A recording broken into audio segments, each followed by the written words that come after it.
Let's wait. There's 10 people on. I suspect there'll be another 10 or so in the next 2 or 3 minutes. So let's give a little time. Who wants to tell a joke? Brett, tell a joke.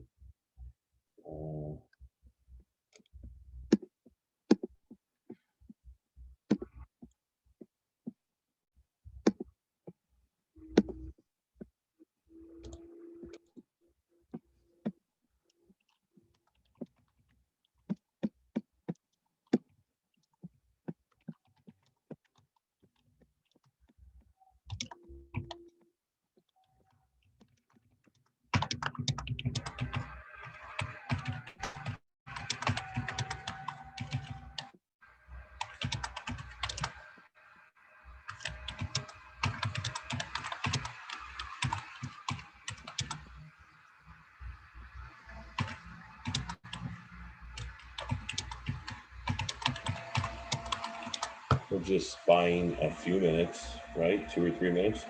Evan, if you feel that you want to say, you know what, it's 12:35, we're ready to go. I think no later than 12:35. Yeah, I think we give a little bit longer for more people to join. A couple more people. We're at 10, 11.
I found a good joke.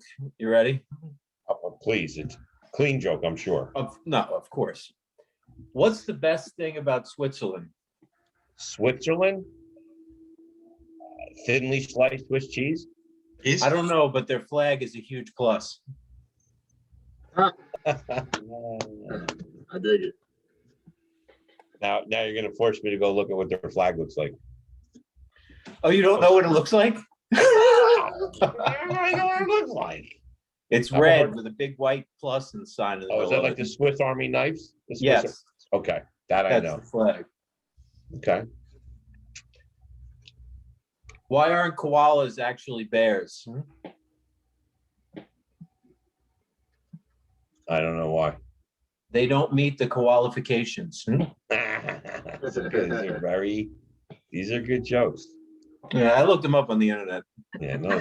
But you asked for them, so I figured. No, hey, you know what? We always start a meeting with a good It's like reading from a script, right? What's the difference? Right. Give me one more joke. I don't know any jokes. What's ET short for? Well, I don't know. Because he's only got little legs. Evan doesn't know the reference. Oh, really? I know. You know who ET was? I did. Okay, I don't know. You're a young guy, so. All right, that's a good transition. It's 6 minutes after. We got a little over a dozen people here, and let's get this the party started. So I wanted to just step in. I gotta jump in and out, so hopefully I can stay a little bit, but I don't want to do. This is Evan's show. I wanted a lot of you that I see here have seen Evan on our PC coaching meetings. He's part of our group. I'm honored and blessed to have him part of our group. And I'm going to just give a little background about Evan. So Evan has been in the business less than a year. He got his license about a year ago, or let me say this, he passed his test about a year ago and joined Keller Williams, like many people, prior to getting finalized, before the license came in, jumped on our team, jumped into the coaching program, and looking at some stats, reading off a cue card here, in 11 months, he's closed and pended 16 transactions. He has 2 active listings and 2 listings that are written that should be coming on in the next couple of weeks, I'd say within 2 weeks.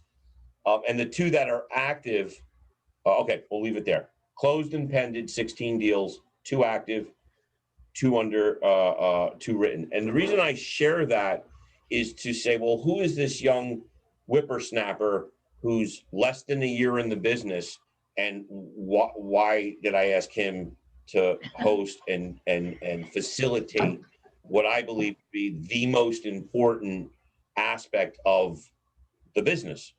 The title of this session, this installment, is what, Evan? Finding your business. Finding your business. So I'm gonna end the introduction with, when Evan first started, the first, I'm gonna say 60 to 90 days, he dove into his database, as Ron was talking about, I'm sure parts of that. He started calling his friends, and relentless and knowing very little about the industry and learning as he went, but he just made the contacts.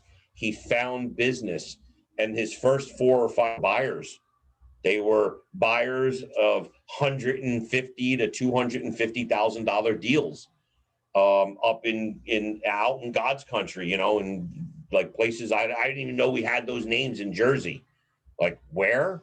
And I'm born and raised, and so that is phenomenal. And then he decided to switch gears and say, look, I'm going to focus a little bit more on sellers, because I know that when I have a seller, I could sell 3 homes off of 1 listing, 2.5 to 3 homes over the course of time when you're taking this. So he made a conscious decision to shift his main focus on listings, still looking to work with buyers, still works with buyers. Evan Megnan is a rising star, and that's why I thought, and he does the do. I'll end it with this. He does the do every day. He literally is a hunter and a gatherer. He's a hunter and a gatherer. He's searching for business every day, and it shows up. He's successful, and I think it's just the beginning. So, I'm going to end on the, no, I'm kidding. Real quick. One more thing. No, I'm kidding. That was an inside joke. Nobody gets it. But Evan, take it away. Wow, what an introduction. Thank you, Eric. I really appreciate that. And yeah, guys, very excited to be on this panel. And I just want to set the expectations right out the gate. I wasn't really asked to do this panel. I was, it's not something that, it's something that I wanted to do, right? So the opportunity arose, I jumped on it, something that I'm definitely passionate about, and that I feel as though I'm in it with you. Just like Ronnie said, I'm learning as I'm teaching this course today as well on the fly. I'm not an expert at all. I'm completely here to learn with you, and I'm very excited. So welcome. Thank you for joining. So first and foremost, today's session is about finding your business and growing your business through prospecting, right? And so essentially, I'm going to just start off with what Eric touched upon in session 1 on Monday, which is, what is your big why, right? So for some people, it could just be money. And, for others like myself, it's much deeper than that. And I find that if you can first establish what your big why is, that you'll, with minimal effort, you'll be so much more motivated, and you'll know why you wake up every single day, brush your teeth, get ready, drive to work, and why you're working in real estate. So I'm just going to touch upon that really quick, and then I just want to, dive right into the session. So first and foremost, my big why, I'll just tell you, is that I want to become a first-time home buyer. I would like to, get married and have children and become, have financial freedom. That's my big why. And I have it written up on my wall, and it makes it a lot easier to reach my goal every single day because I know exactly why I am trying to achieve my goal. So I just want to start off with that because I really do think without really trying, if you do know why you're doing this, it's not just about the money. It could be for you, but if you can identify that, I'm telling you right now, for me, I just think it makes everything else a lot easier with less effort. So that's number one. And then today's expectations, just going to touch upon this really quick, is we're going to be discussing how to find your business through prospecting, number one. Number two, prospecting and lead generate using multiple lead sources and multiple methods. Number three, how to connect with potential clients. And number four, how to obtain referrals from those past clients. And so moving down the line here is I'm going to discuss each step, and I want to, after each session, just talk about an aha, just something that you might be like, wow, that popped up. I'm going to actually ask you guys to put some interactive answers when I ask you questions throughout the course in the chat, and I'm going to ask at each of the sessions an aha. I'm going to also play 2 cold calling videos, and we're going to actually, just like Wednesday's session, we're going to cold call a specific lead source for 20 minutes. I'm going to do it with you. So that this way it gets you guys motivated as well, okay? So first and foremost, there is the daily 10-4. I'm actually going to share my screen.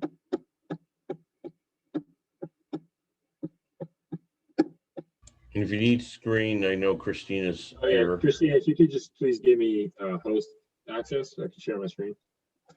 Yeah, I made you the co-host. Thank you.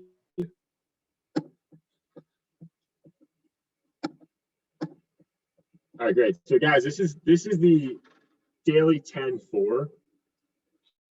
And what this really means is that this is a goal to set where for the next 10 days, right? If you're working really Monday through Friday where you're actually prospecting, you should set it for that. I mean, if you don't work Saturday, Sunday prospecting, you should set it for 5 business Monday through Friday, where for the next 10 days, you're going to actually be prospecting. If you add 10 contacts, that's the first component of the 4. The second component of the 4 is which leads to 10 connections. And then you should write 10 notes of the status of that lead. And then which should lead to a certain number of appointments, like homes previewed. It could be a buyer walkthrough. It could be a listing consultation. It could be, the number. And so this is something in the next 10 days, if you guys could designate the next 10 days of prospecting, try to obtain 10 new contacts or 10 new leads to your database. So that's really what this is about. And so first and foremost, lead generate for business. So I think Frank on the call the other day said the number one job that we have is lead generation. And so imagine having the ability of having a huge pack funnel of leads. And a lot of those leads are not going to convert into appointments. A lot of those leads are not going to ultimately even reach back out to you when you follow up. So lead generation comes first. And then from there, if you have a lot of quality leads in your pipeline, you're inevitably going to get deals, guys. It's imperative. It's essential. So number one, I want to start off with an affirmation. So this is something too that can get you motivated and set your mindset correct before you prospect, right? So mindset is the number one most important thing for prospecting. I could share with you right now, I could be in the worst mood possible and I can still go out and prospect, 3 to 5 hours a day. And I want to share with you a technique how I do it. So you ever seen the movie Happy Gilmore where he finds his happy place, right? He kind of envisions like something like his grandmother becomes wealthy and has financial freedom or something like that. And I won't say the other part with the women, which is, so basically if you set your mindset, something like a hobby, your favorite thing to do, a favorite memory. I could be in the worst mood in the morning and I will think of that that great memory, or something that motivates me, a hobby, and then I just call. And it makes it a lot easier. And I'm telling you right now, if you're not in a good mindset, don't even waste your time, because you will not be nearly as successful when you're prospecting as if you have a positive mindset. And you might as well take an extra 5 minutes to have your mindset positive and then go in and dive into it. You'll be wildly more successful. And so an affirmation number 1 right here says, begin by saying an affirmation out loud. This is just an example here. For example, opportunities come easily to me. An affirmation, another affirmation you can say before you prospect, you can say it out loud. I would suggest saying it out loud would be something like, I will set a listing consultation today, or I will add at least 3 new leads. We're supposed to do 10 now. The next 10, I will add at least 10 quality leads to my database today. And so that could be an affirmation. And so number 2 says, get your phone and your list of contacts and call people you know, which is your METs, people that you know, people that are in your network, and any referral names that were given by your METs after the previous day of prospecting. And so basically, guys, right now, we're going to actually stop here, and I want to actually play a video for you first for cold calling. And after that video, we're actually going to cold call for 20 minutes. Like I said, I'm going to do it with you. So first, I'm going to play a video. What do you do when you run out of content? Can you guys hear my volume? Barely. Hold on. Where can you find the movie? Can you guys hear that? There are many places you can find additional prospecting opportunities. Can't really hear it. Can you guys hear that? It's like No. it's really low. It's a lot. Okay. Yeah. I know you're trying to turn it up, but it's not going. Yeah, I mean, I would just, if you can't hear it, I would just kind of skip through that. So, yeah, basically, this next part here, I'm just going to kind of talk about, how we prospect. So different prospecting methods. So first of all, there's multiple lead sources that you can prospect for, right? So just to name a few would be for sale by owners, expireds, your network, right? Your center of influence, people that you know within your network, everyone that you know before you did a prospecting method. And it could be also, social media. It could be past clients. It could be referrals. There's many different ways that you could generate leads. And so that's all well and good, but if you're not actually setting up the leads, and if you don't have a plan to talk to those leads, you could be the most motivated person in the entire world. But if you don't actually have a designated plan in place to actually have a set schedule to call multiple lead sources throughout the week, then you can be the most motivated person in the world and get nowhere, right? So, really, I would say that coming here to number 1 is commit for the next 10 days you're going to actually prospect to add 10 solid contact leads to your database. 2, I would say to, definitely make sure that you are touching multiple lead sources throughout your week. So that could be a day, or that could be, throughout the week. So for me, I call Monday through Friday, I call 5 lead sources. So if you establish which lead sources you want to call first, then this allows you to break it out into your schedule. And something that I also think is really important, if you guys designate a specific amount of time to each day of that lead source, you have to make sure that you're getting quality leads. So I'll give you a quick example. I think it was Jerry on Wednesday. He had mentioned that, so if you're on the phone with somebody and they're just talking and you feel like it's kind of a wasted conversation, the leads, maybe you got a lead, maybe you didn't, you want to get off the phone. I can tell you guys that time in this industry is the most important thing. So for me, when I first started out, I would be going on walk through appointments, and I really wouldn't know their true motivation to buy or sell, and I would be wasting my time.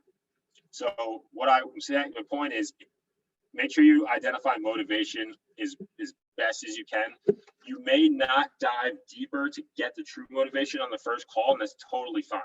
But what I mean is, if you can uncover, even in a follow-up call, and you just kind of say, oh yeah, I'm just curious, you know, what, just remind me, what has you thinking about making a move? And they say, oh, well, I want to downsize. Okay, oh, great, so you want to downsize. Now tell me more about that. What, you know, why are you looking to downsize?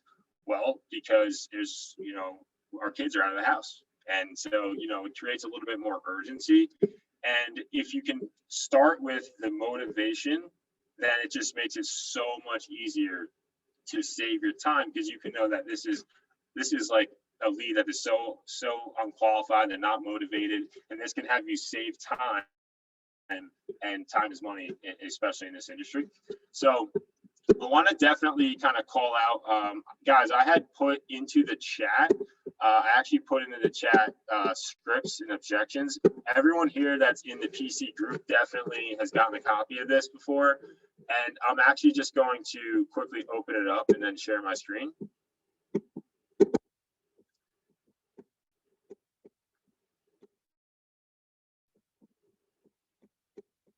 All right, so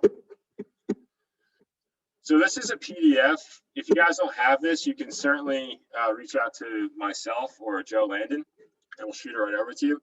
So this is a whole packet of scripts and objection handling, you know, text. And the reason why I'm incorporating this in this session is because if you can start with practicing scripts and dialogues from, you know, chanting and having, you know, writing these out, maybe, you know, write out each script, you know, for however long it takes you for 10 days, it allows you to kind of memorize it a little bit better. And then this way, let's just say, for example, let's start with circle prospecting, right? If you guys have never done this before, so circle prospecting is cold calling. And what it is you pull a list from a resource that we have here called Cold Realty, and you call people in a specific area, up to 1,500 contacts at a time, and then there's a script. So if you guys rehearse each script per the different lead source, you're going to be much more well-versed in the script. You're going to inevitably set more appointments, and you're going to be a lot more confident how to get more leads. So in this part here, guys, I actually want to take this time to just kind of, you know, scroll through the different types of scripts that there are. And then from there, I'm going to kind of stop, and I'm going to ask you guys a couple questions, okay? So this is circle prospecting, right? So if you guys want to write down different types of lead channels, this is one right here, circle prospecting. I know many of you are familiar with it. This is cold calling. This is someone who you're reaching out to. You've never spoken to them before. You have no idea if they were looking to buy or sell, and it's a complete cold lead. For a sale by owner, this is actually more of a warm lead. They're raising their hand. They're saying, hey guys, yeah, I want to sell. But they're also potentially saying, yeah, hey guys, I want to sell and I don't want a realtor, or at least not yet, right? So this is technically a warm lead. And then again, if you practice this type of scripting, it's going to make you a lot more successful. And also, I would suggest having a role play partner before you start prospecting, and chant it and role play with this person before you start your day. You'll get some nuggets, and you'll become much well versed on how people handle objections and how their take on the script. And it'll make you much more higher level of getting an appointment. Right, and it, like this has example, powerful closes for prospecting. So this is something too, guys. Prospecting's great, and there's scripts and everything like that, but you're going to get objections. So I really do wish that every single time that I was calling somebody that I got an appointment and that I did not get an objection. The simple fact is I get an objection probably on 95% of every single call that I make, right? So this is just an example right here where there's powerful closes for prospecting. These are arsenal or tools that can help you with, you're like, oh my goodness, I have no idea how to come back to the motivation, or I already have an agent, or yeah, look, I'm not really looking to sell or what have you. And this can, if you guys study this scripts and objections PDF, I can tell you that I've become much more well-versed in handling objections from it, and from role-playing with people. I'm like a script ninja. It's insane. You can tell me anything you want, and as long as you are motivated, I'll find it and I'll flip it on you. I'll flip that script on you, and I'll actually potentially get an appointment. I don't care if it's your sister. I don't care if your relative's a real estate agent. I'm still trying to get that appointment, and I can show you how you can still get that agent paid, because I know at the end of the day, any lead is something I'm going to go after. But if I discover their motivation and I feel like it's a dead lead, I'll say, you know what, I got to jump on this call. I'll end the conversation, save time, which will allow you to have more time to focus on what's actually important. And like I said, time's extremely valuable in this industry. So this is center of influence. So this is your network, right? So if you go to your contacts or your phone, this is every single person that you know already. And this is a specific script here. This is actually something that we covered on Wednesday when we did 20 minutes of calling. And I just want to touch real quick. So the reason why this is important is because I got my first 6 deals just for people I knew. I mean, I was in a restaurant at one point, just got my license. I closed 1 deal, and our host at the time, I didn't even know her, and I just said, "Hey, how's it going?" I was just was curious. I'm a real estate agent, and the dialogue I want to cover is you say, "Who do you know that may be looking to buy or sell a home that I can help?" You never want to say, "Do you know of anyone that may be looking to buy or sell a home?"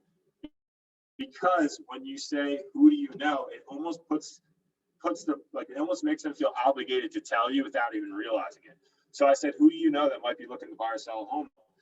And she's like, "Well, actually, I am." And so basically, I got her a place, and she's very happy. And that's a lead right there, right? So there's so many different lead sources that you guys can really touch upon that you would never really think of. I got an example for you right now. I was calling a for sale by owner recently, and he goes, "Oh yeah, I've gotten calls from so many agents." And I said, "Yeah, look, I totally get it, man. How do you think I feel? I have to work with these agents." And then I kind of was just talking to him, and I stayed on the phone with him for 15 minutes. And he said, "Yeah, I don't understand. I mean, I would list with an agent, but I told these agents I need to find a rental, and no one follows up with me." So he's like, "I don't understand." And I said, "Really?" I'm like, "That's crazy." So basically what I said is, I don't have time right now, but I would like to set up a rental consultation. And that this way I could find that person a rental, and then I would be able to, ultimately, if I found a place to move into, he said he would list with me. So that's just another, quick example of how to obtain a lead from practically, what you would think is a dead deal, right? And 1 second, guys, I just want to make sure, guys, just put in a chat box. Can you guys all hear me okay? Is my audio okay? It's okay? All right, great, thank you, I appreciate it. Right, so just kind of diving down here. This is another lead source, is expired script. So what does this mean? Some of you may know, again, some of you may not. So this means that they were listed with an agent, that listing contract has now expired, and there are database sources that we can actually use that can uncover this information, their phone number, their name, their address, and that this way you're able to actually use multiple leads. I mean, there's Mojo, like we use. It's actually a calling software. There's RedX, and then you're actually able to call them and use this script right here. And this is a hot lead source, guys. So I would actually say that one of the hottest lead sources I would say are expired listings and for sale by owners, because expired people are saying, "Hey, yeah, look, I'm looking to sell," or they were looking to sell, and "Hey, look, I'm willing to use a listing agent." And if, as a for sale by owner being one of the second hottest leads, is they're saying, "Yeah, I'm looking to sell, and I may or may not be looking to use a realtor, at least not at this time." And so expired script is another great lead source to call. And this guy's here, this is pre-qualifying a listing presentation. So what I mean is, just like a doctor gives you a consultation, kind of before they start operating on you, this is the exact same thing. So, our motto is pre-qualify 100% of the leads 100% of the time. And the reason is because I started out, I've been on listing consultation before, and I did not use the pre-qualifying script, and I had no clue that they actually were, speaking to 2 other agents, which I would have been better equipped if I had known that information prior. So if you guys use this, you set a listing consultation, right? Then what you should immediately do, you should always have this in front of you. You should say, oh, great. Okay. Thursday at 4 works great for you. Awesome. And which is better for you, in person or via Zoom call? And then they might be like, oh, no, let's do it in person. Excellent. And so prior to our meeting, let's just say, Robert, there, top line right here. There are a number of questions that I need to ask you. It only take a quick minute to answer. You got a minute? Or is there a better time for you to ask you these questions? They might say, yeah, I got a minute, or nah, call me tomorrow morning, you can ask me. Okay, great. So you say, if what I say makes sense and you feel absolutely confident and completely comfortable that I can sell your home, are you planning to list your home with me after our meeting on Thursday? And they'll give you your answer. And you go down the script, because this actually allows you to have a higher conversion rate of listing appointments actually set and listings taken. And I can tell you guys that they respect and they think you're more of the untapped belief of a seller is that, wow, this guy's actually giving me questions to kind of gauge, my motivation. I'm telling you right now, even if they seem annoyed when you do this pre-qualifying with the script, you're not annoying them, and subliminally they're impressed, or they'll even tell you they're impressed. And people that don't do this are already a couple levels below you before you even have the consultation. So this is really, really, really essential. And yeah, just kind of going down the line here, there are a bunch of other, great, attributes in this, so that you guys can reference. And again, I did put it in the chat, and so you guys can just download that. And then kind of switching gears here, I'm just going to go back into the lesson plan. 1 second.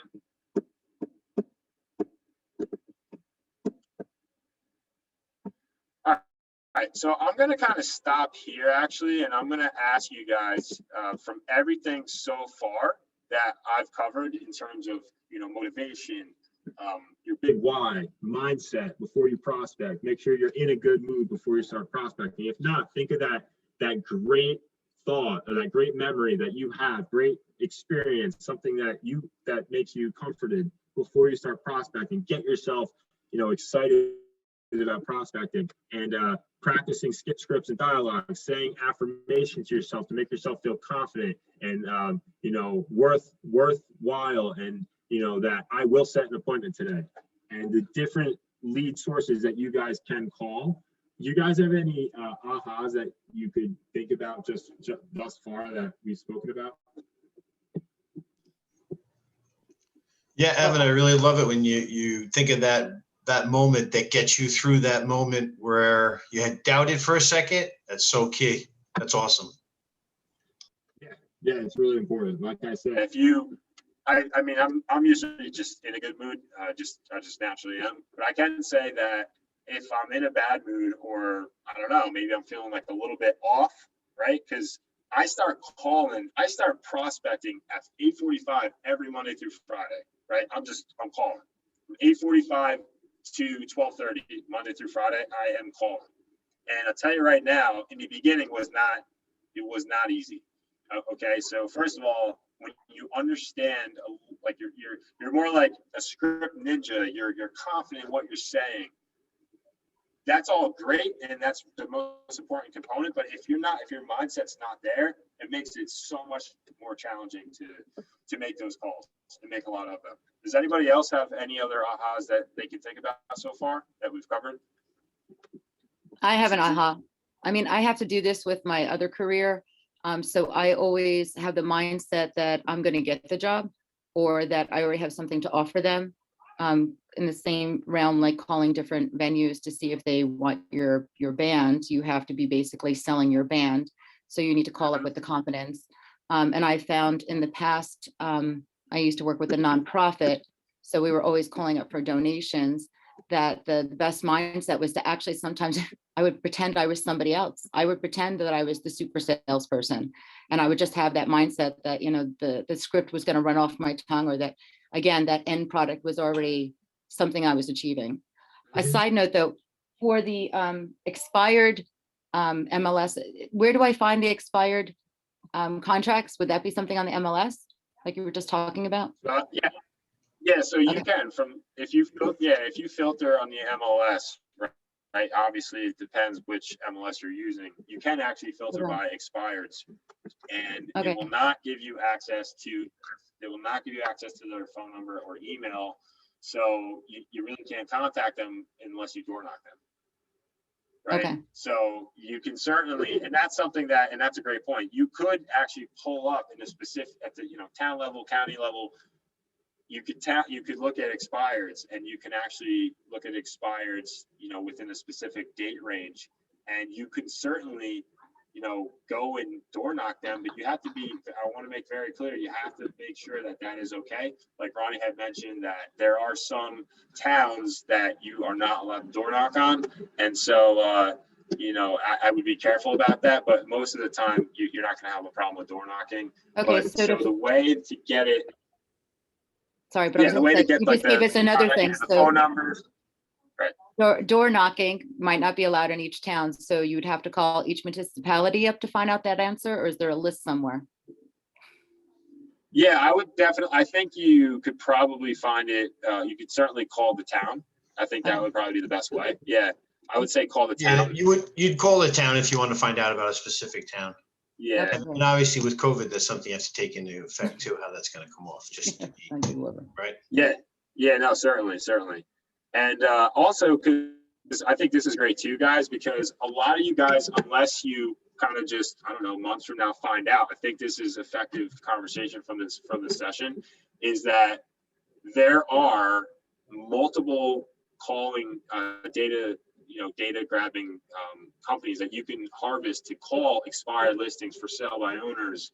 You can actually use this also to call circle prospecting, meaning you pull a specific area, and you can actually call those numbers, and you can do that around just listed, just sold. It doesn't have to be your listing that you just listed or just sold. It could be anyone from Keller Williams, and you could say, hey, we just sold or we just listed 10 Monroe Street in Vernon, and we actually had 8 offers in 7 days for north of $35,000 of the asking price, and we still have buyers looking to move in the neighborhood. So I'm just curious, who do you know that might be looking to buy or sell a home that I can help? Or have you considered making a move in the last 12 months? Yeah, actually I have, blah, blah, blah. You got a lead right there.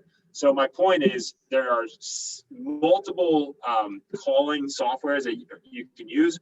The Melnikoff Group, we use Mojo. I know some people that I'm friends with in the industry, they use Redx, Fulcrum 7. There's multiple others. You can just research whichever you think. I know Pedro recently is using a calling system, and I think he's liking it. Obviously, it is quite expensive per month, but I'll tell you this, you convert one of those leads, it's already worth it for the potential annual subscription right there. And it's something to consider. And you might say, oh, I'm never going to do that. But I can tell you guys that the biggest thing too about this industry, if you can come out of your comfort zone and you could try something new, I just think you'll monumentally increase your business, and you'll guarantee to get more, appointments, leads, what have you. It's really like failing forward, right? So if you guys have no idea how to do something also in terms of, I don't know, maybe anything, use your resources, right? Use your resources. For me, if I don't know how to do something, the first time I'm like, oh my God, I got an offer accepted, or oh, my clients want me to put an offer. I have no idea what I'm doing. Use your resources. Use Aida. She would be in charge of that. Or I have no idea how to, I don't know how to find role play partners. Use your resources. Ask Joe Landon. He'll tell you that there's access to contacts he has through the market center. You guys could also, there's Facebook groups that you could also just post in there, hey, I'm looking for a role play partner. And then that can allow you to grow your business. And so it's really just kind of, you can use lead sources like calling softwares to find the leads. And you could just also just go through your phone and just kind of contact, A through Z, every single person in there. And then you could use a specific script that we talked about on Monday called the Center of Influence script, and just say, hey, how's it going, blah, blah. This is a business call. You have a minute? Yeah, what's up? I didn't talk to you in like 5 years. Oh, yeah, I know, it's crazy, right? Hey, I don't know if you know, but I'm actually a real estate agent, and I made a commitment this year to help 42 families buy or sell a home. So I was actually reaching out to old colleagues, my family, friends, good people like yourself, to ask you, who do you know that may be looking to buy or sell a home that I can help? Well, I don't know. I don't really know of anyone. Oh, all right. Thanks for thinking about it. I appreciate that. I mean, anyone that you could think of that recently went through like a major life event, death in the family, divorce, had another child, looking to upsize, anything like that. And they might tell you, or if no, you say, okay, well, what about yourself? Well, yeah, actually, I've been looking with my girlfriend for 6 months and haven't found anything. Oh, wow.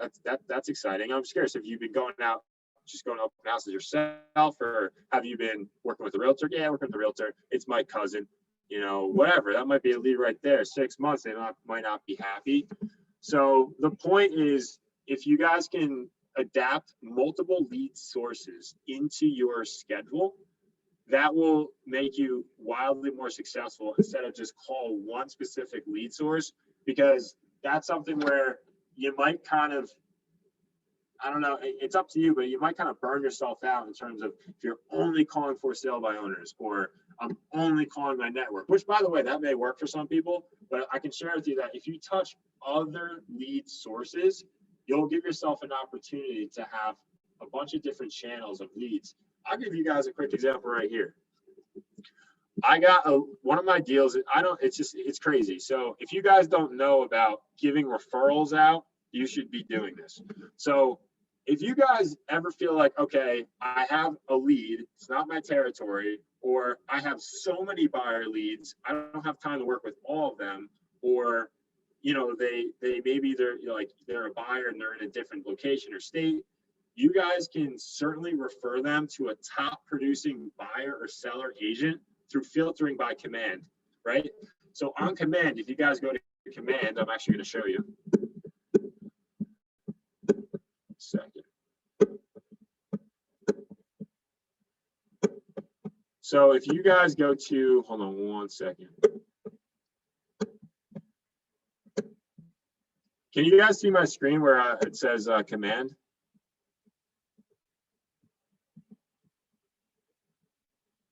Yeah. Yes. Yeah. Okay. Hold on. Just reshare it.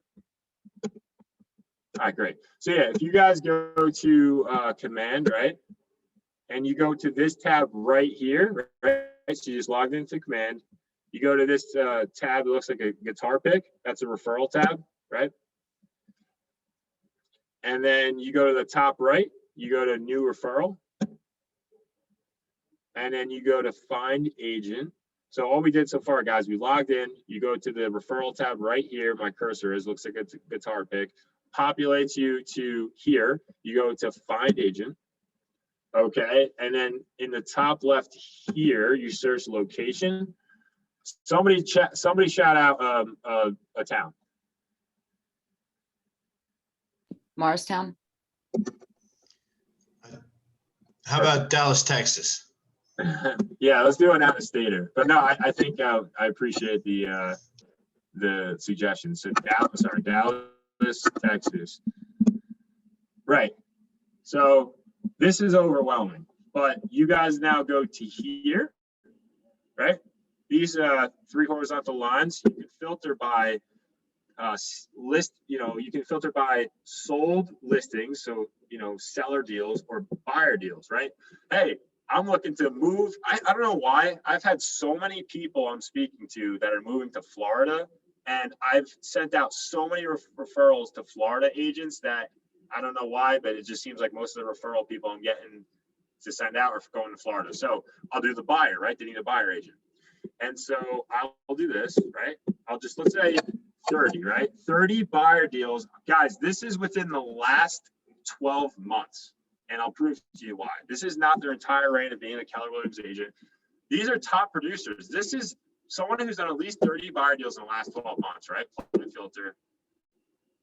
One, in Dallas, Texas, you only have one guy that's done north of 30 buyer deals in the last 12 months. Now, I don't want to choose personally, I don't always want to choose the number one volume agent because this person is probably either on a team and they're just too busy to even take out these buyers. So I kind of like to go with like the second or third person, the most busy, so that this way they'll probably have a little bit more time to help out the buyer referral. So watch, I just now did 20 buyer deals in the last 12 months in Dallas, Texas, and now it's 4 people, right? So you can kind of click on each person and that'll kind of like take you up to the stats. Can you guys see my screen where it says Barbara? Yes? Yes. Okay. So yeah, look, it says, in the last 12 months, right? In the last 12 months, this agent has closed 214 units, 88 of which were listings and 124 buyer deals in the last 12 months, right? Then I can get their contact information here and I can provide that to whoever I'd like. And then I'm not really done there because you want to also send it to the agent. You don't want to just give it out. You want to send it to the agent. So then you go back to the referral tab, right? And what you would do is you would actually, you would search the agent's name. So whatever that agent's name is right here. Let's just say Barbara Van Poel. Hold on one second. Yeah, so let's say I say, Barbara Van Poel. I can't spell her name. Let's just say it's, hold on one second. Let's say it's, I don't know, Pedro. Not sure if you're in here, Pedro. Yeah, no, let's say it's this guy, right? Let's say it's this guy. And then I would just send referral. And then it tells you right here. This would be like, okay, is it a seller, referral buyer, tenant for a rental? And then you could choose your referral fee right here and hit send. And then they'll confirm receipt of it. And then this way, when they actually start working with that agent, because they've accepted your invite, you're already through command and you can already have, you can instantly ping them and, make sure to validate that you will get that referral fee. So you always want to do this step because you don't want to just give out their information because they could reach out to the agent, use them. You may never hear from them again. If you go to track them down, good luck getting that 25% referral fee. You don't actually send it to the agent. And if you send it to them, it's kind of like validation that you will get that referral fee if you track it down. Okay. So awesome. Guys, it's 1:20. We're gonna dive into 20 minutes of actually calling.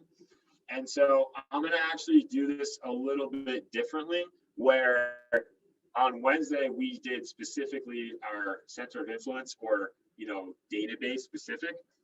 You can do database, but I'm gonna leave the lead source up to you. We're gonna call for 20 minutes. I'm actually gonna call with you. And then this way we're gonna try to, get a lead. If they're not looking to buy or sell, you should also then ask, okay, thanks for thinking about it. And then ask, anyone going through a major life event, or who do you know that may be looking to ask for a referral, right? So we're going to do that for 20 minutes. You choose the lead source. It's totally up to you. Like I said, I'm going to get my hands dirty with you guys. I'm actually going to call with you. And so it's 1:21. We'll stop at 1:41. Okay. Just please put yourself on mute. Thank you.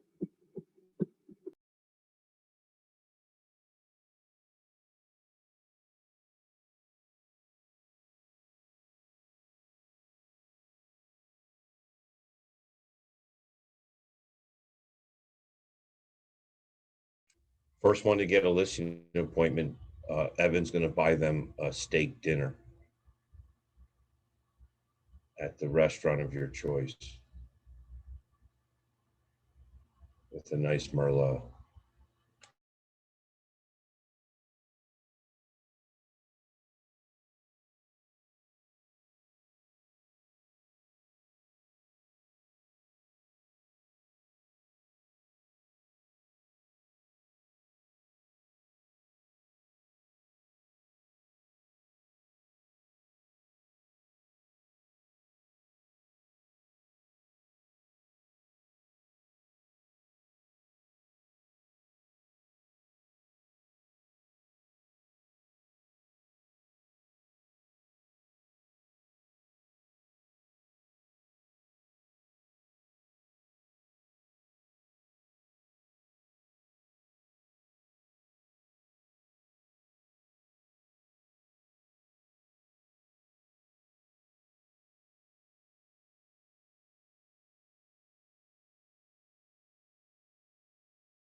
Hey Eric, I have a question for you. Does that offer for the steak dinner go if you get a buyer instead of a listing? Because I just scored a buyer. So I Did want to you? know if I got that steak dinner, and I only like 2 steakhouses. I have good taste. Well, let me ask you, did you get a buyer lead or a buyer an appointment or one or both? Both. Well, I Both. called an old worker, a coworker, and she's actually looking. She's just been looking through Zillow, and I was like, I got you. So we're gonna meet next week. Wow, that's awesome. So how did you get that lead source? Like, what did you just look in your contacts, your phone and call, or Yeah, somebody I called? looked at, I just scrolled through, found a friend that I hadn't talked to in a long time. I've worked with her a few years ago. And Nice. like, hey, That's awesome. That's awesome. Nice. That's great. Yeah, so the steak dinner, I think we can accommodate that, but Eric presented it, so I guess I have to do it. Yeah, look, that's awesome. I'm really happy to hear that. That's exciting. That's awesome stuff. I mean, let's see here. I think a couple more people look like they're finishing up their calls. Yeah, that's awesome. Belle, that's awesome. That's really inspiring. That's great. I'm very excited because it's one of the very first phone calls I've made from my, I joined a bunch of these, but I'm like so nervous and anxious and I don't call. I don't do prospecting. I've just like been going through the motions and going through the classes and I'm like, okay. Yeah. Yeah, no, definitely. Belle, I'm right there with you, but I've called the last 2 times, like people on my phone, and I've gotten 2 like potential leads from that. One is like an old neighbor of mine, and he's like our old neighbor is looking to sell. So like I have him on my list to call, and then I just was talking to someone, an old coworker, and he was like, actually, someone that works with my dad is looking for someone. Yeah, let me get some information, and I'll get back to you or whatever. So it just doing it, like I think this is nice about Ignite, like you're getting forced to do it, like especially Yep. when you're like nervous. You're being forced to like go and do stuff. So Yeah, that's Awesome. awesome. And so I think we're gonna just dive back into it. I definitely want to first talk about feedback, which we already have with Belle and Caitlin. So Evan, Yeah. I Yeah. just want to say congratulations to Belle because this is something that I've been telling her over and over, and she just wouldn't do it. And the fact is, her first phone call, you go. Yeah, that's really exciting. That's awesome. So you set a buyer appointment as well, you said? Nice. Yeah. Good for you. Good for you. That's awesome. First phone call, right? First phone call? Yeah, Boom. Boom. There I you got go. 100% success rate so far. That's awesome. That's awesome.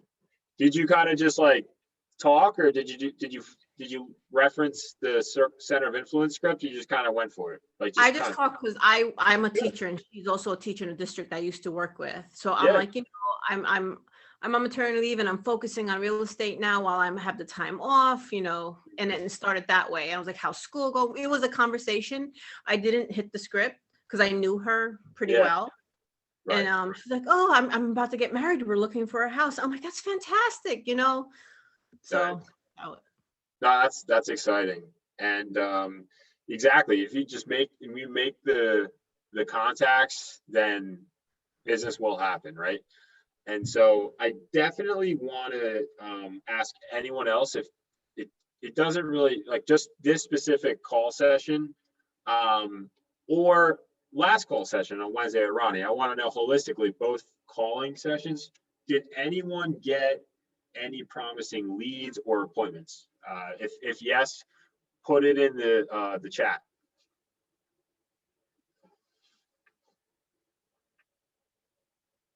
It's Caitlin, yes. Bill, yes. Anyone else? Even like a prospect, like they could be a lead. It could be like a future lead. Yep. Sharon, future lead, good. Awesome. So Chelsea, yes, potential. I like that. That's great. Potential is definitely better than nothing, right? Awesome. Lady, yes, lead from former coworker. Awesome. It's incredible.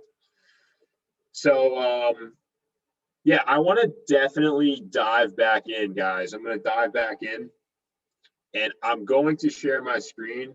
I'm going to follow the lesson plan a little bit closer this time. I think in the beginning, I was just kind of going off of passion and emotion and my personal experience, but we're going to go kind of back on course here, and I'm going to keep it interactive. I'm going to actually ask you guys questions in about 5 minutes that it's going to really drive your reasoning and your passion for why do we prospect. The main reason we're doing this course, guys, is my goal is to make you more interested and more motivated to prospect, because I can tell you that without prospecting, people knowing that you're a real estate agent, it does nothing. I've gotten a little bit offended, but really I wasn't after like a day.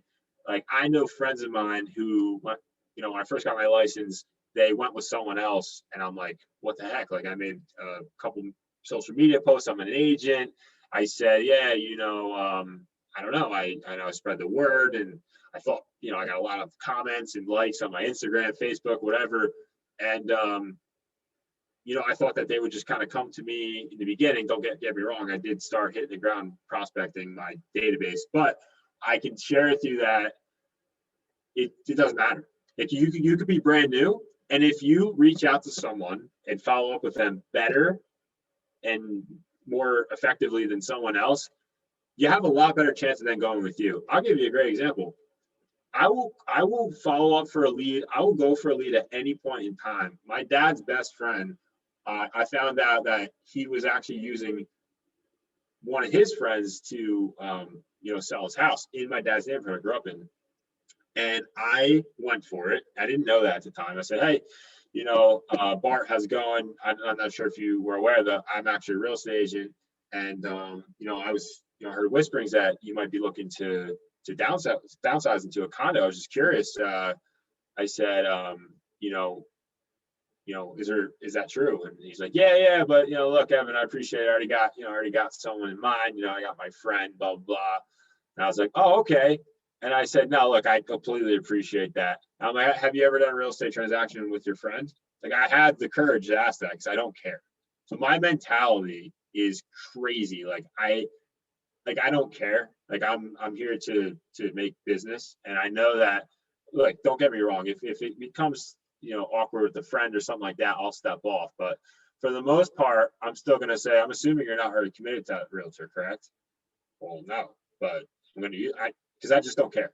My mentality is I am a prospecting shark. And I know it because if I'm a prospecting shark, I know that I'll have if I had no business, let's say right now I had 0 leads, I have no leads. I know that in the next 4 weeks, in the next month, that I will get more leads in the next month than most agents will have in they've already done in the next 6 months. So I know because I'm calling multiple lead sources, I'm calling them throughout my week, and it's scheduled in my calendar. So I know exactly the allotted time that I'm going to be calling. And if I ever get off track, because let's be honest here, we're all going to get off track. Something's going to happen, right? It's not a perfect world. If what you leave out in one area of your time block, you got to put back in at some point. I can share with you that last night, yesterday was a great day. I had 3 appointments, and I did not feel like sending buyer property list last night. I was supposed to do it between 1 and 2 o'clock yesterday. I was not able to. I had to do something else. And at night, I just ended up, I let the guy, hey, just sorry about that. Buyer list is going to be sent later tonight. I sent it at like 10:30 in the morning. Where I left out that time from 1 to 2 to send buyer property list, I put in somewhere else, right? If you can do that, you can, even if you're time blocking, you're not sticking to it to the exact T, your time block should be a reference point. And it should allow you to increase the amount of leads that you're generating. And that this way you have clarity of what you're going to do every single day. Because without that, you can actually, you could climb a building, get to the top of that building, and you could be like, wow, I just accomplished climbing that building. But if you don't actually, plan before you climb that ladder, you could be climbing the wrong building. you get your destination is not going to be as important, or it's not going to matter if you don't actually have a schedule first, which is your plan, by the way. Your schedule is your plan.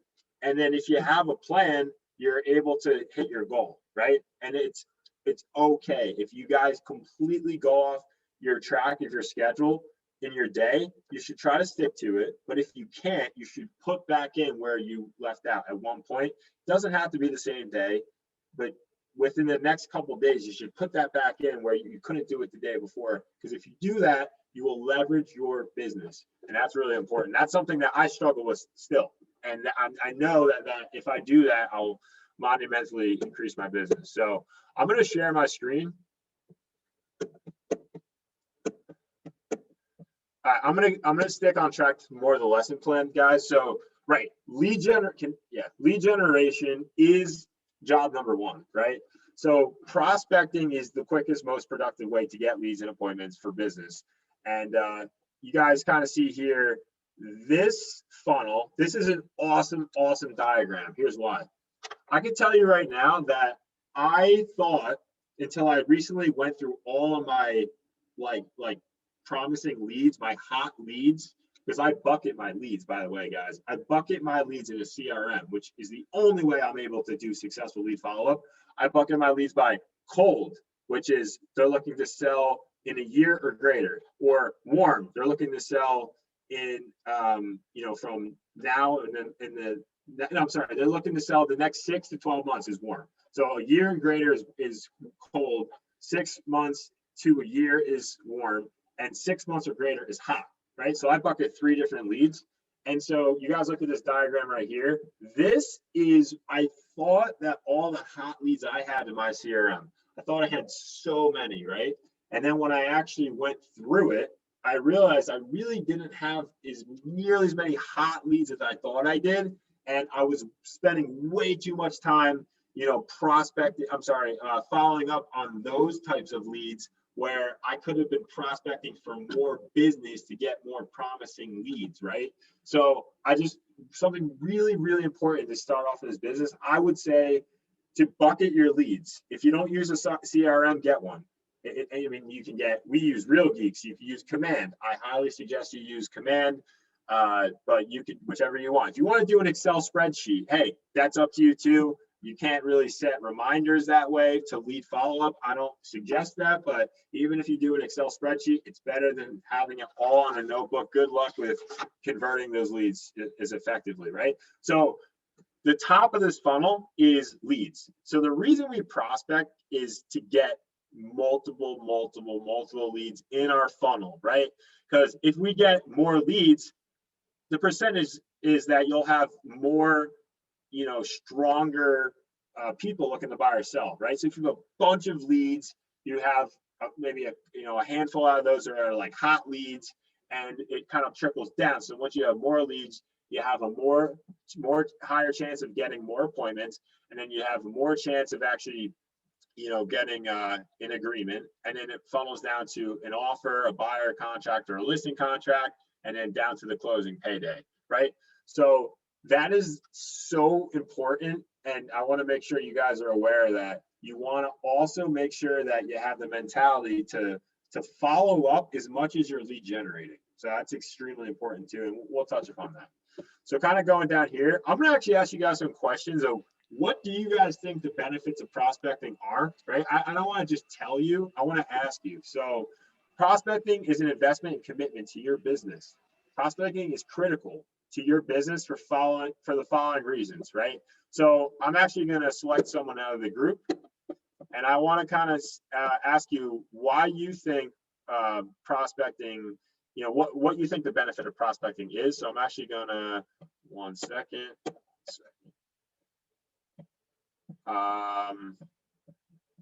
Right, so I'm going to ask Pedro and Maria.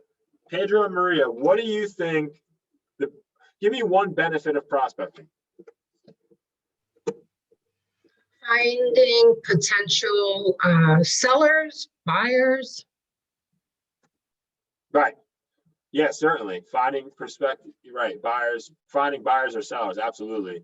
And what will that do for for your life? What would that do for your life?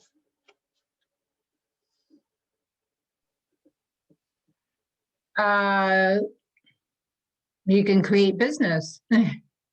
Absolutely. Yeah. Create more business. And so what would be a benefit for you guys to get more business? I'm going through very deep on purpose. It's okay to get a paycheck and help people. Absolutely. Absolutely. And so guys, someone else too, let me see. I want someone else too, just to give me an example of what you think, besides the obvious, right? Besides the obvious of, to get more, get more leads, right? What's another benefit of prospecting? If nobody has any, I can give you a couple. I have one: to keep your funnel full and you could constantly, get that type of business. Absolutely. Absolutely. Definitely. Anybody else? Benefit of prospecting. To grow your database. Yep.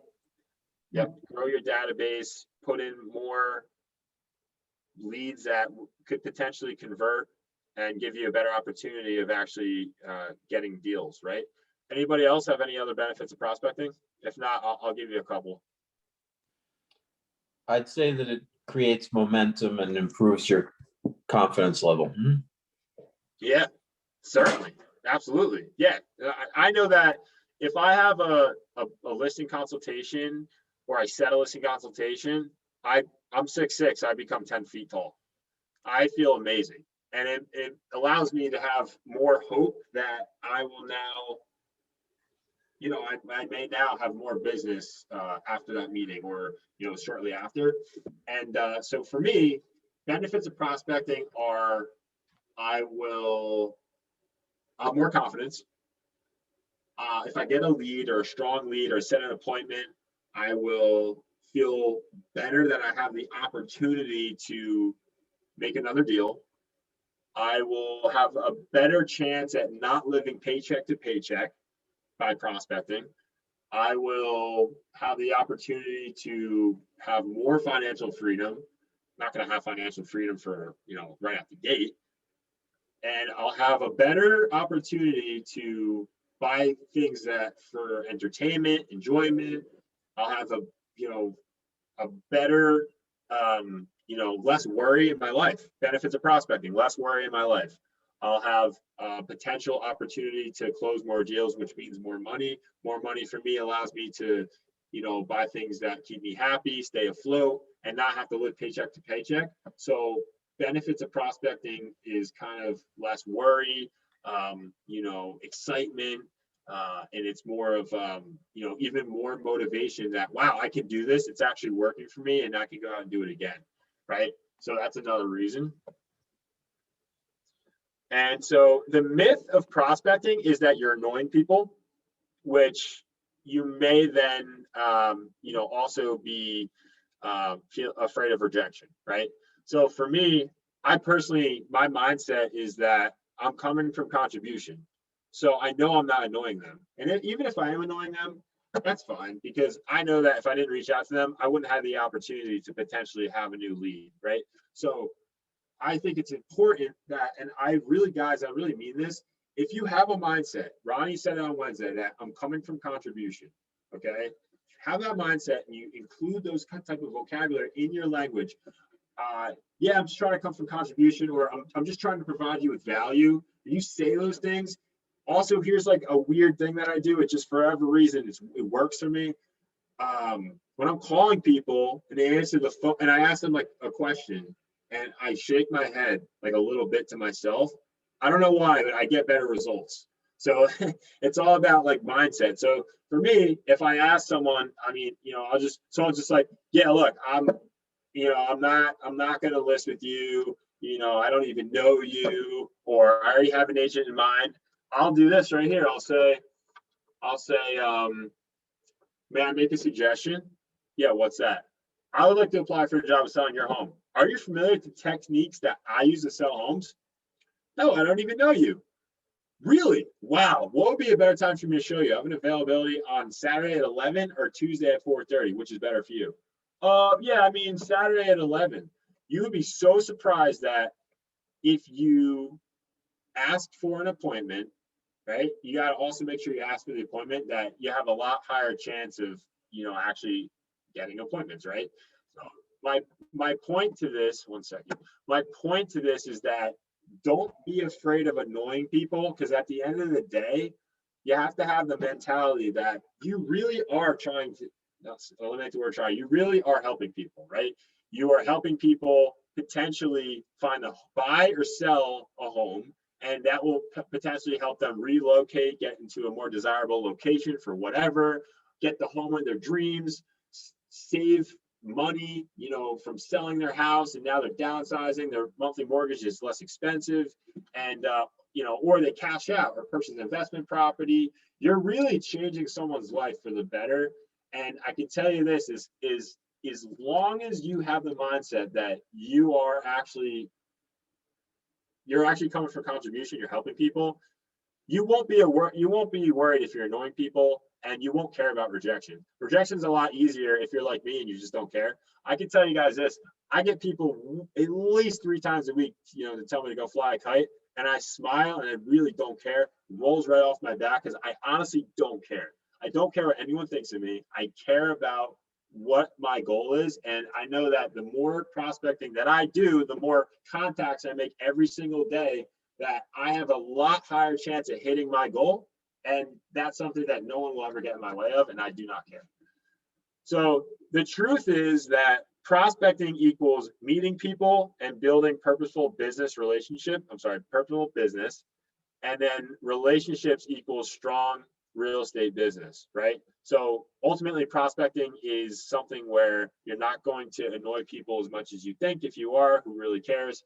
And ultimately, the more prospecting you do, you'll have more, contacts and potential real estate transactions. Guys, so this is the 4 C's of prospecting, right? So this is actually pretty interesting. So prospecting is a conversation. It's all about creating the kind of personal connections that will lead to purposeful relationships you can build a business on. And you make prospecting happen for 4 simple steps. The 4 C's are capture first, right? So you're going to capture the lead, right? You're capturing their information, and you write it down, plug it into your CRM at some point, right? So you're capturing that lead, putting it into your CRM or your Excel spreadsheet, whatever you want to do, on your notepad. Just capture the lead. You then will connect with them, right? You're going to follow up with that lead. You're going to connect with that lead. You're then going to ultimately close, right? You're going to close that lead. And then from closing that lead, you'll actually, hopefully maintain and strengthen that relationship, right? So what I mean is, you first capture the lead by getting their contact information. You then connect by establishing a relationship. And then the third one, finally, you close them for an appointment. And eventually you'll lead to you buying or selling a property. And then you can cultivate that relationship, right? So another lead source that I contact is past clients and referrals from my past clients, right? So if you don't get what you don't ask for in this world. So if you ask them, you say, hey, how's it going? Oh, I love the new house, Evan. Awesome. So happy, blah, blah. Yeah, no, look, I'm so happy. I really appreciate that. And hey, I want to ask you, who do you know that I should know that may be looking to buy or sell a home? I mean, the best compliment you can give me, old deal that I did, is a referral, right? That is the number one compliment that you can give me, is giving me a referral. So that's just another thing in terms of asking past clients for referrals. And so going down here. Right. So basically, capturing a lead is something that, you guys will capture more leads if you actually put it into a CRM. And I'm actually going to skip right down to time blocking. Give me 1 second.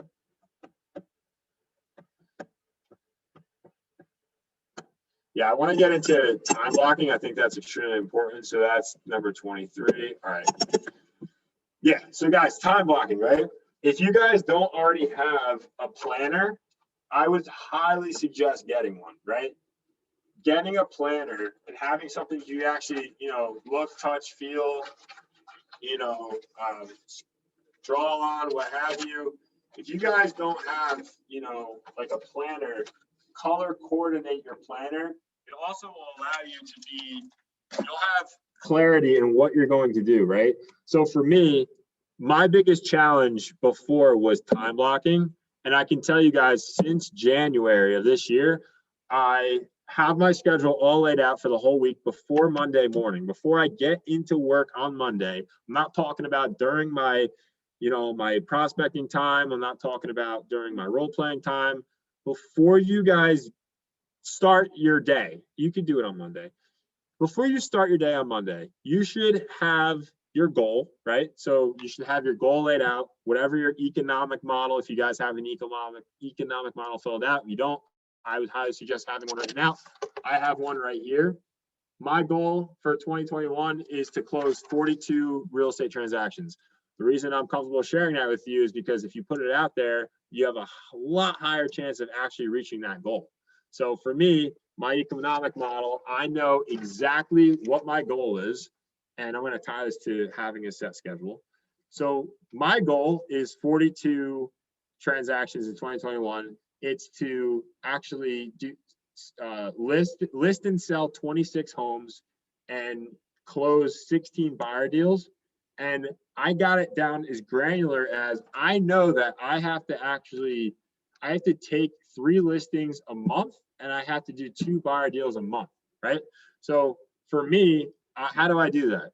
I have to set 6 listing consultations a month and 4 buyer consultations a month, which to me, it's easy. It's more digestible by knowing I have to set 3 seller consultations a week, and I have to set 1 buyer consultation a week.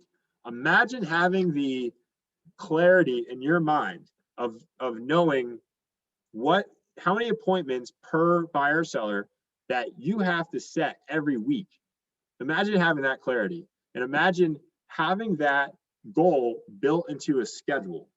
How much easier do you think your week would be, right? As opposed to just going like, get business, call, I'm motivated, right? You could be the most motivated person in the world, but if you don't have a plan, it is almost impossible to achieve your goal or even come close to it, right? You're kind of just flying the plane as you're building the plane as you're flying it, and as not suggested. So the whole point, guys, is that if you have a goal, you want to put it into a time block, right? How do I do that? First, identify what lead sources do you want to call? What lead sources do you want to contact?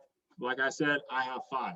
Mine are expired, for sale by owners, circle prospecting, which means cold calling a pulled area list, right? That I'm calling. And to cold calling, I'm using the circle prospecting script that's in the scripts and objections PDF in the chat. Number 4, I also call my database, center of influence, right? People that are in my contacts, A to Z, I call them. That's a way right there to get quick business. Ronnie said himself, as most agents do, they build their business from just people they know, people in their network. And it is so easy to find leads from literally just going through your phone and using the center of influence script. Because if they don't know of anyone looking to buy or sell, wow, I appreciate you letting me know that. What about yourself? You might get a lead just like that. And so for me, I will share with you guys my schedule just because I feel like maybe you can, have a reference point. So I'm pulling up right now. So my schedule is from 8:45 to 9:30, Monday through Friday, 8:45 to 9:30, I call expireds, right? From 9:30 to 10:30, I call for sale by owners. And then that's standard throughout Monday through Friday through the morning. Now, per each day, Monday through Friday, I call a different lead source from 10:30 to 11:30. So Mondays are FSBOs from 10:30 to 11:30. Tuesdays are circle prospecting. Wednesdays are my database. Thursdays are past client referrals. And then Fridays is my follow-up Friday. So I'm doing expireds and for sale by owners in the morning on Fridays, but I am just following up the rest of the day. Of course, there's time on Fridays for potential, appointments as well. But regardless of that, I am doing lead follow-up. So from 11:30 every Monday through Friday to 12:30, I am doing lead follow-up, right?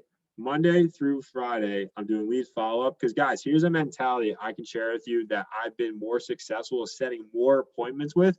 This is definitely something I want to completely caveat. Lead generation is fantastic, and if you can lead generate and have the mentality, this is my mentality, I lead generate 30% of the time, and I lead follow-up 70% of the time. So that's interesting because 70% of your business will come from lead follow-up, right? That's a statistic. That's not my fact. And I used to do this. It sounds crazy, but I used to lead generate 70% of the time, and I used to follow up 30% of the time. And it's nauseating. I used to lose so many leads in the beginning. It was disgusting. I had this 21-year-old kid. It got me I'm actually really happy this happened to me. I had this 21-year-old kid, this for sale by owner. She told me, she said, Evan, look, I've gone through three listing agents. I'm never going to list an agent again. I'm not in a rush, right? She asked me to come over for the appointment. I was just doing my thing. And I said, yeah, okay, yeah, whatever, right? I set the appointment with her. I canceled the appointment because I was like, what? Like, I'm not going to go there. She said she's never going to list with an agent, right? I uncovered her true motivation, and she's like, "No, look, I'm never going to list an agent." I swear, Eric actually bet me. He said, "I bet you a steak dinner." He really did, that she will list. And I was like, no way, right? Basically, what happened is she listed like 3 weeks later.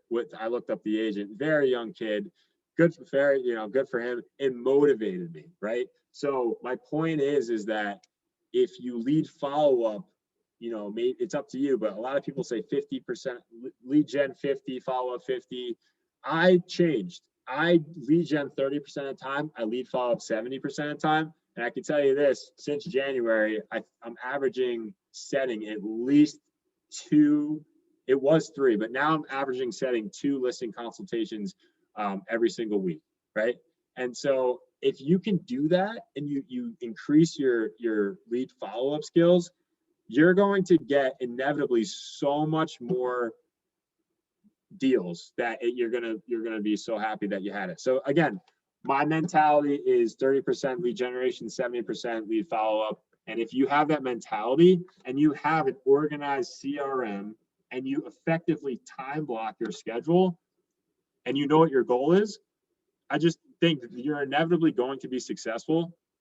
But it's really important that you kind of have your ratio of lead generating and follow-up, kind of like heavier on the follow-up, so that you can make sure that you're really nurturing what you just hunted, right? So when you're prospecting, you're hunting for new business, and when you're following up, you're farming, you're nurturing those leads. And just like if you're going to grow a plant, right? So if you're going to be a hunter, you got to then nurture it, right? You got to grow that seed into something, and then you'll get more business. It's an analogy, but I'm telling you right now, working for me.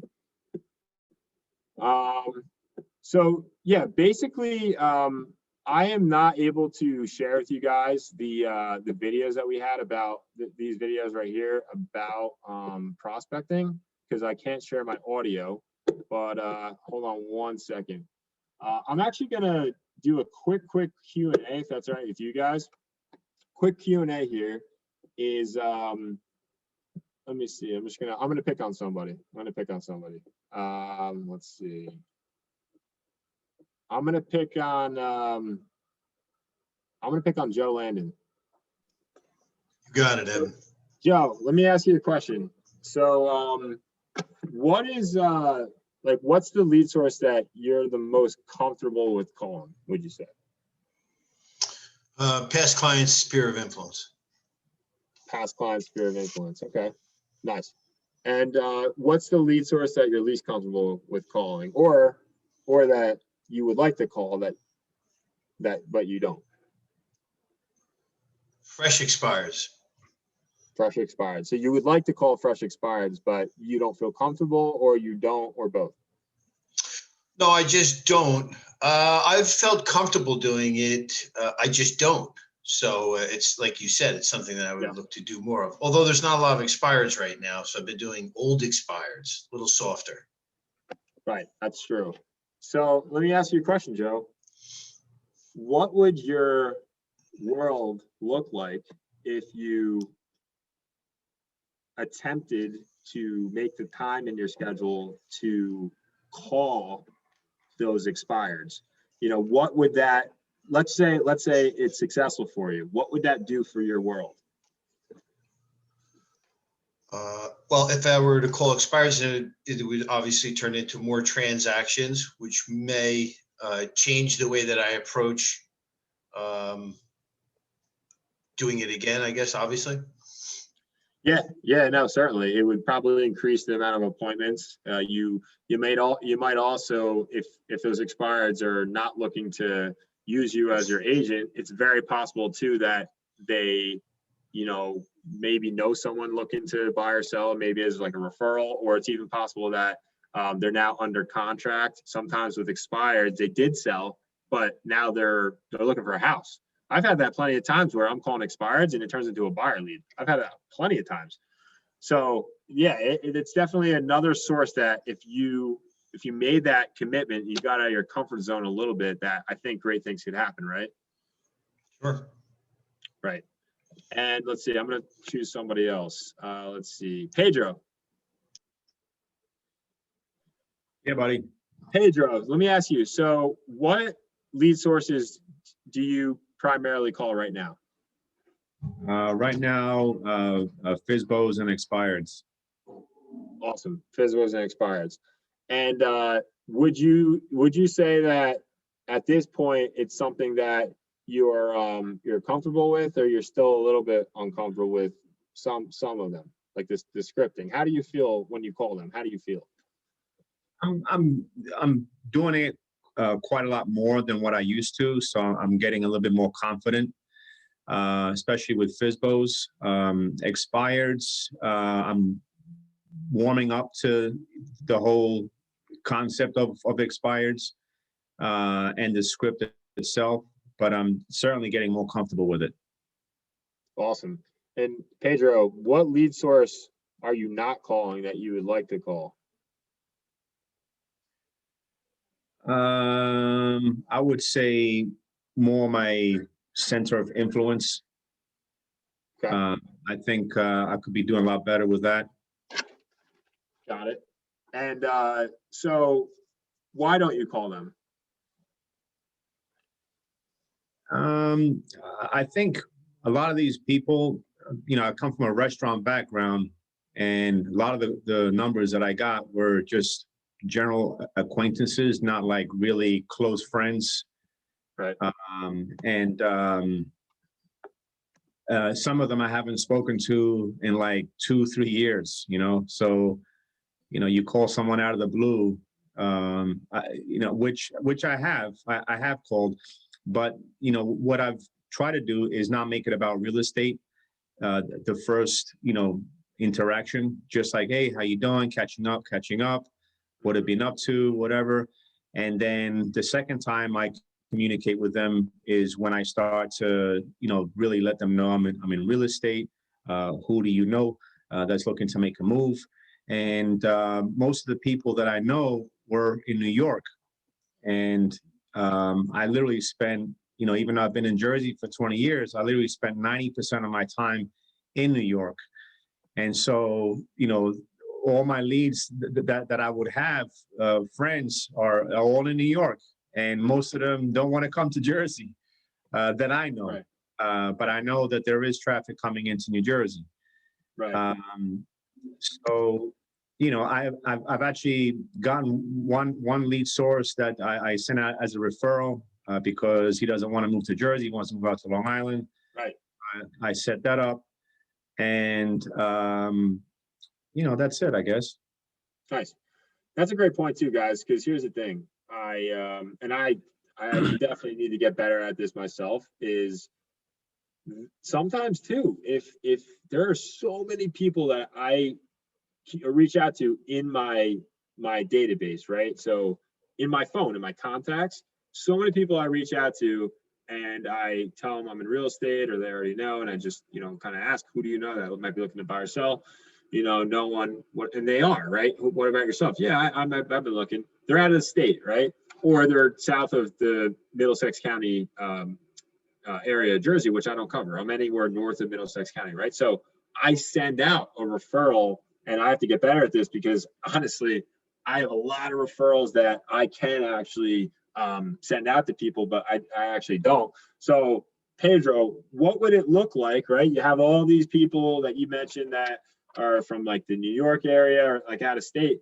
How would your world change if you did more center of influence, or calling your sphere? What would that do for you in terms of potential more business? Or let's just say they're out of the location, and you were to effectively master or effectively communicate how you could refer out a top producing agent, and if you were to kind of adapt that script of, hey, look, I actually have this tool. I work for Keller Williams Realty, largest real estate company in the world. Not sure if you're aware. Yeah, we actually are able to filter by the top producing buyer or selling agent in any town in the entire world. How crazy is that? It's not just the country. We're a global company. We're the biggest global company in the world. I can filter the top producing buyer or seller agent who's done the most transactions in the last 12 months at the town level in any place in the entire world. I say country because it's more relevant. The entire country. So in other words, I always give two. So would you see any value that if I were to send you, a top producing agent, and look, this agent's going to be a rock star. It's imperative. I'll even show you how many units, how many homes they've sold, or how many buyer deals they've done in the last 12 months. And then this way, I'll provide you with two of them. You call them up and you see which one's a better fit for you. And you might say, well, what's in it for me? Like, why would you do that? What's in it for me, right? The agent. Well, here's why. Okay. What's in it for me is I get to help you, number one. Number two, I actually get a referral fee. I will tell like the center of influence person, I'll tell them that I'll get a referral fee, which, oh, by the way, that's great for me. It comes from the seller. So they don't care. If anything, they would encourage it because they know that, wow, I can get a top producing buyer or seller agent and still get you paid. Wow, that's amazing. And I don't have to pay for it. Awesome. So if you could master that dialogue, Pedro, what would it look like if you reached out to everyone, you did the center of influence script, and you start going down your contact list, you start doing it, and you're like, wow, I now have a script I can use if they're out of the location I practice in, that you can actually get effective at sending them referrals. Imagine like what would that do for you? What if you had like 5-6 referrals a month, just like referrals, and you charge 25% of that referral fee, which is totally up to you, whatever referral fee, but what would that look like for you with that? It's like the putty that fills in the gaps, like you got all these cracks, and you're building something. In this case, I'm building a business with my wife, and having those referral lead sources and income coming in will certainly fill in those little gaps over there. Yep. Certainly. Yeah. It makes sense, because think about it, right? I don't know, quick example, like my mother grew up in Virginia until she was like 18, right? So all her friends were in Virginia, and then she obviously built her friendship up here, and then let's just say whatever her business was, she's trying to cultivate business up here. Now she still has all that business down there as resources. She could still refer it to other people, right? So if we're able to do that, it's one more lead source that a lot of people don't use. And I can tell you right now, I don't know. I think I was in real estate for like a month, and this guy I played golf with one time. I was going through my contact list, and like, hey Brian, how's it going? Yeah, I'm not sure if you were aware, I'm actually a real estate agent. You know, who do you know looking to buy or sell? He's like, no one. I'm like, oh wow, what about yourself? Yeah, me and my wife, we've been looking, and it's crazy, but where I'm in New York though. I don't think you know where are you? I'm like, oh, you know what? I'm actually in northern New Jersey. However, Brian, I actually have the ability to filter by the top producing buyer or seller agent at the town level and anywhere in the entire country. And so I can actually show you who's done the most buyer seller deals in the last 12 months. So I actually refer that out, and I've had a lot of success with other referrals to other people that I know. I said, would that be of any value to you? Yeah, it would. Great. I sent it to them through command, and they closed, I don't know, sometime in September, and it was a $700,000 house. I got 25% referral fee, and I literally had a 10-minute phone call and got paid. I can't say the amount, but yeah, it's insane. So that's just one more lead source. I'll tell you this, I have a couple buyers right now that I don't want to work with. Just full transparency. I'm targeting more sellers, right? I am currently working with buyers, and I have so many that it's going to take away from my time to do more seller deals. It's just a fact. And I know that if I refer those out, like this one person, he's living in North Carolina. It was a lead from one of my listings. Okay. I started cultivating it, went great. He wants to move up here from North Carolina to, the metropolitan area. And he wants to come up to be by family. That's where he's from, New Jersey. He can transfer his job to New York City. He doesn't have to wait for the job to approve it because he works from home, right? Works remote. But he could also go into the office in New York City. And what happened was this guy, he's like, yeah, I only want a single family home or an apartment that is able to do a short-term lease or a Airbnb. And I'm like, okay. And I started looking for properties with those requirements. Very, very challenging. Very challenging. I mean, think about it. Someone that wants to just do like a short-term lease. I know if I'm renting, moving's not fun. Who would want to do a six-month rental, right? I mean, okay, I just moved to this, and good luck finding a tenant for that. That's not easy. So yeah, short-term leases. I couldn't find many places that did that, and especially with like his requirements, his taxes. So I referred it. I referred out the lead, right? So I just didn't waste my time, and I referred out the lead, and now someone's working that lead, and apparently it's going well. I keep communication with this agent. They can't lie because I sent it through command, and now I know for a fact they accepted my referral. So I can track them down if I find out he closed with that person. And yeah, so it's just a way, like, I got him off my back. I'll still get paid for it. It's just something to think about. And then it frees up time for you to do more things, right? To get other business. And right, so basically, I kind of want to talk to you guys about, not just like lead sources, but kind of like strategies on like how to obtain leads. So I can tell you guys that for me, I kind of always go back to, okay, cool. Like I'm choosing a lead source to call. I want to go back to, doing it consistently and at a high level. And are you asking for the appointment? So that's like important. So I want to make it very clear that I did a fantastic for sale by owner script yesterday. Like it was just like to the T. Eric comes over and he's like, why didn't you set the appointment? I'm like, you know what? Here's why. Because at the time I had a drunk monkey in my head saying they're not looking to list for another 4 weeks because I'm trying to save time and have a stronger conversion rate. That's just what I'm doing is I'm not going to schedule an appointment with that for sale by owner until like the 3rd week. Because if they're not ready to list now, I'll go in there, and my point is ask for the appointment. Because if you're on a call and you get an objection, right, or you just feel a little bit like awkward asking for the appointment, I'll tell you right now, you would be amazed that if you ask for an appointment and if they give you an objection for it, if you are able to handle that objection and you flip it on them, you can still schedule that appointment and ultimately get them to list with you, right? So for me, I know that I practice objection handlers all the time. I don't just role play 4 or 5 different scripts, which I do, but I actually sometimes I'll hop on my role play partner in the morning. I'll only do objection handlers, right? So I'll just be like, we'll only go over objection handlers, because the thing is there are so many different objections that you would never know how to handle them until you hear some other crazy objection handling script master do it. So my suggestion, seriously, guys, is to find a role play partner.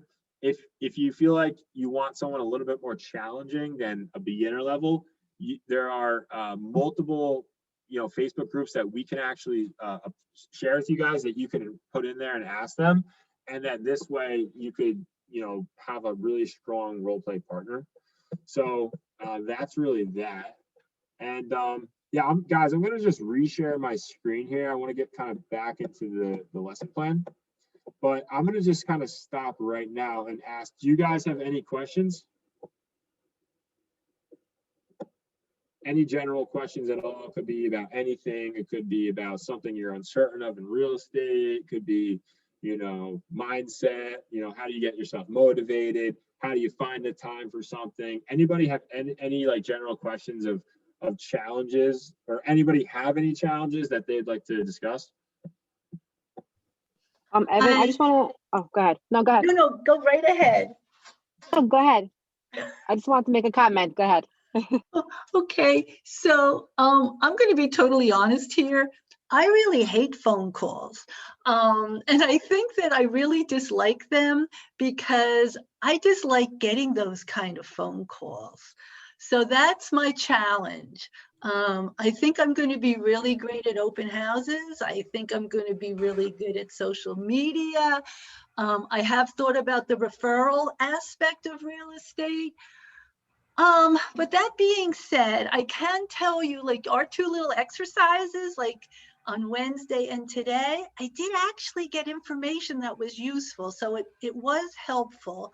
However, I'm still not really big on this phone call thing. So what would you suggest for someone like me? Great question. Let me ask you a question to answer that question. Why do you not like making the phone calls? Like what do you not like about reaching out to people? Like, how does that make you feel? Okay, so I think actually I'm a little shy. That's okay. I'm just a little shy. Like, I'm great with text. I'm great. I'm not shy to see the person and talk to the person or even a group.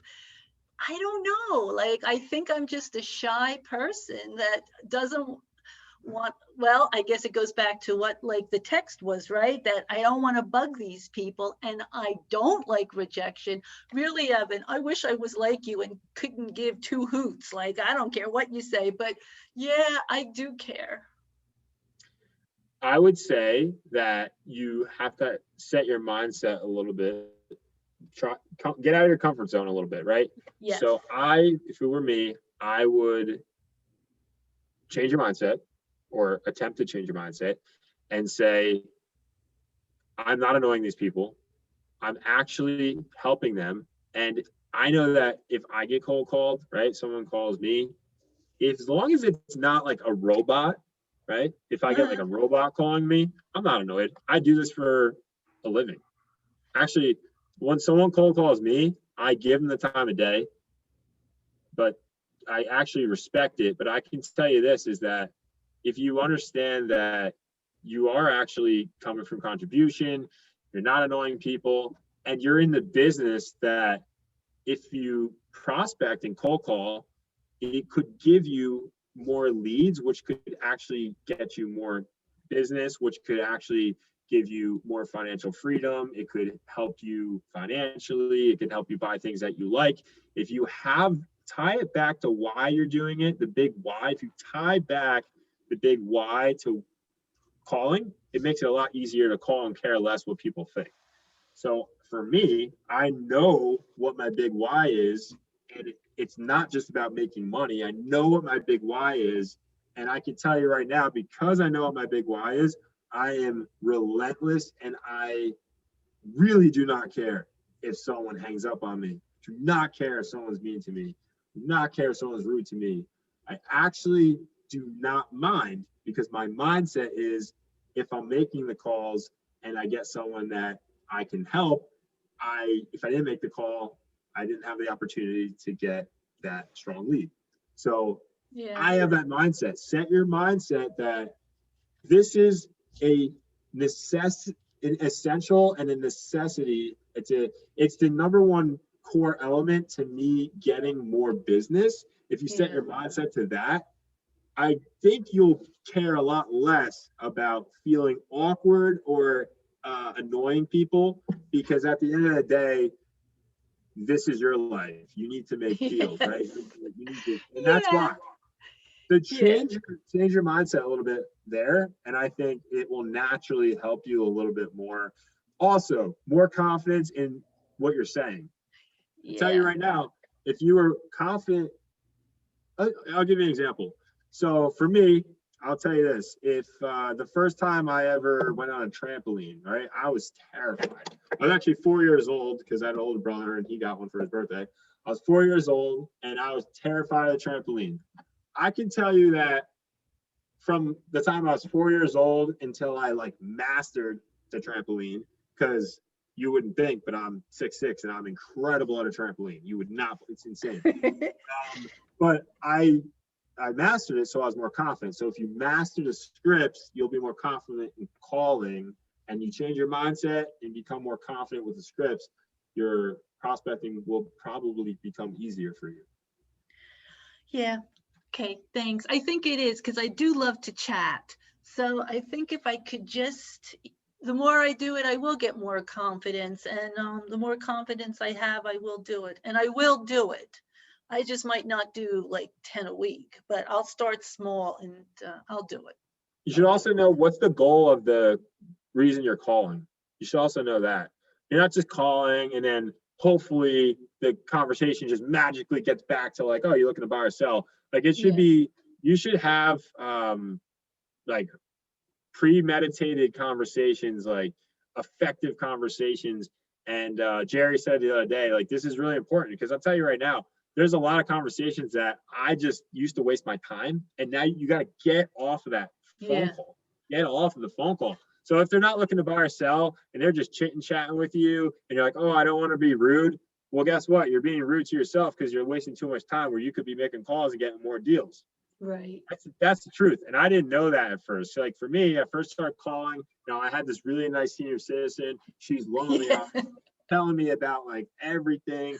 And I'm like, oh, maybe this will lead to me building rapport with her and I'll sell her house in 5 years when she goes to a retirement community or whatever. And like, you know, whatever. And so, yeah, but here's the thing. Okay. Would you rather talk to 10 people who were cold leads, not going anywhere?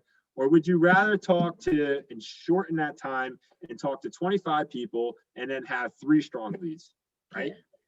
So I think that's really important too. Because I'll tell you right now, when I'm on a phone call and I gauge that they're not motivated or it's like not a lead, I'll tell you this is how you get off the call. This is important, because if you can get off the call, you can save time to do other work on your business, right? So I would say this. I would say, oh, you know what? I have to jump on a Zoom call. I really appreciate it. It's nice speaking with you. I have to go. And they just keep talking to you. Be like, oh, no, really, I have to go. And then just like, you know, hang up. You can say, oh, I got to grab this call. Click, hang up. Or like, seriously, that's just the way to get people off the phone. I say this all the time. If it's like a dead lead and I don't like to be rude, I'll be like, oh, you know what? I apologize. You know, I'm 5 minutes late to a Zoom call. I have to run. And then just done. Or or you just say, oh, you know what? I gotta grab this call. Boom, get off. But it's people that also have like the if you are aware that if the conversation's going nowhere, get off of the phone, because you'll save time to focus on getting more business. I'm telling you, it's really important, because if you can get off the phone, you save time, you have a lot more time to do other things. Eric, you have a comment? Oh, I actually was listening and I thought it was really good. And I like, again, Sharon, even callers don't like, people who like to call, sometimes they go into these things where they don't like to call. The motivation I'm hearing and the what's the fuel a guy like Evan or an agent like Evan uses to stay high. That's like a high octane, and most people don't run on high octane. So I identify with what you're saying. And, you did mention, texting and other forms, right? There, Yes. social media also. Yes. Yeah, I think Yeah. I can do that. And I think open houses, yeah, I mean, I think there's other, but I can understand the value of the call. Well, so here's interesting thought, and I don't want to monopolize, but I'll take 90 seconds. Interesting thought is that if you think open houses are more your cup of tea, you can certainly take the open house model. This is a business about this session is about finding the business, right? Right. So you could certainly build a model around open houses. And if I were someone who just absolutely didn't feel comfortable calling, because you could force yourself to call, and if it's not your DNA, it's so long, someone's probably going to burn out and not want to do the whole thing altogether. If that's, well, I got to make my business. But open houses are an option, and the texting isn't bad, and nor is any form of communication other than calling. So the open house, but what I would do is build out the model for the open house lead generation, which is not having an open house once a week, but trying to have 3 open houses a week in different days. And each open house, I know we have it, Evan has it, Joe has it, we can share it with you, like a mega open house model. And that mega open house model, when followed, usually can generate a whole bunch of leads. So yeah, I agree, open houses are great. What I'm trying to say is, if all you say, okay, I love what Evan's saying, and I'm going to do it, and then you do it, you're like, oh, but it's not me. It's not me. That's okay. Open houses are a great way to build your business too. So Right. So that's my 2 cents. I appreciate that. And I'm actually going to dive into different lead sources and kind of touch upon strategies to utilize those lead sources. So like Eric said, open houses are a great way. How do I do that? Right. The way you could do that is you can ask to host open houses, right? I can tell you this right now, you may not have a listing to host an open house for. You can reach out to a team. I would suggest going out to a team. If you don't know how to find teams, go to the market center and ask them, right? We have great resources here, and we can let the rainmaker of the team. You could reach out, say, hey, look, reach out to all of them. You could call them, you can email them. And, before the weekend starts, you'd be like, hey, look, I'm looking to host an open house, or I'm looking to shadow an open house. And, do you have any open houses? And they'll let you know. A lot of the times you'll get one. And when you can shadow or you can host an open house, Eric said, that's a great lead source. And it's like leads that are literally given to you. And if you can cultivate that lead and nurture that lead to set a buyer consultation, could be both, could even set a listing consultation. Open houses are a great way to get leads. Seriously, imagine this. Imagine you set a buyer consultation from an open house lead, and then you actually get them to close on that deal. And then from there, while you're working with them, as happened to me, you actually get another lead. So someone that I actually sold his apartment in Parsippany, his parents are now looking to sell. And we're seeing a house on the buy side on Sunday that I really think he's going to like. So I've gotten potentially 3 leads from this one open house lead already, right? And then down the line, I'll probably get referrals from this guy because he, if I'm doing 3 different transactions with him, he's obviously going to like me. And yeah, it's great. It's a great way to build out your business model. Oh, by the way, sometimes when you get a lead at an open house, they could be a double. They could be a buyer and a seller. That's happened to me too. And that's even better. And guess what? You get both sides of that. Now you can get a listing, and now you can actually call the area of the listing you just got using the circle prospecting script, the just listed script, and you can get more listings from that way. It's a great way to get new leads. It really is. You have to do it the right way though. You have to get their contact information first, right?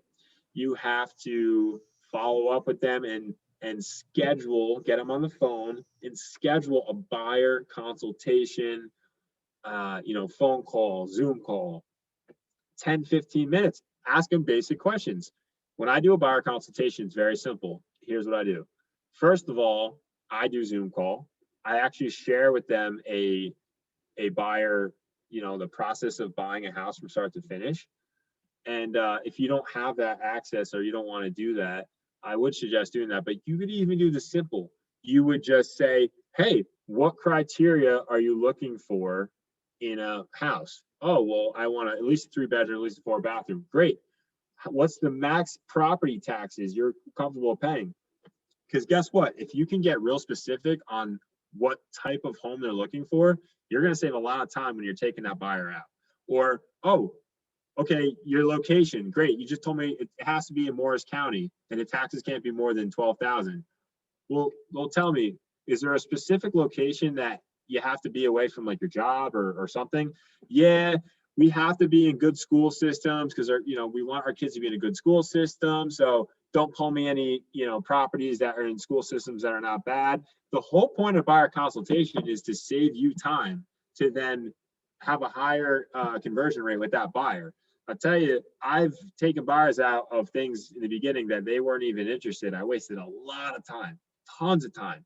So my point is open houses is a great lead.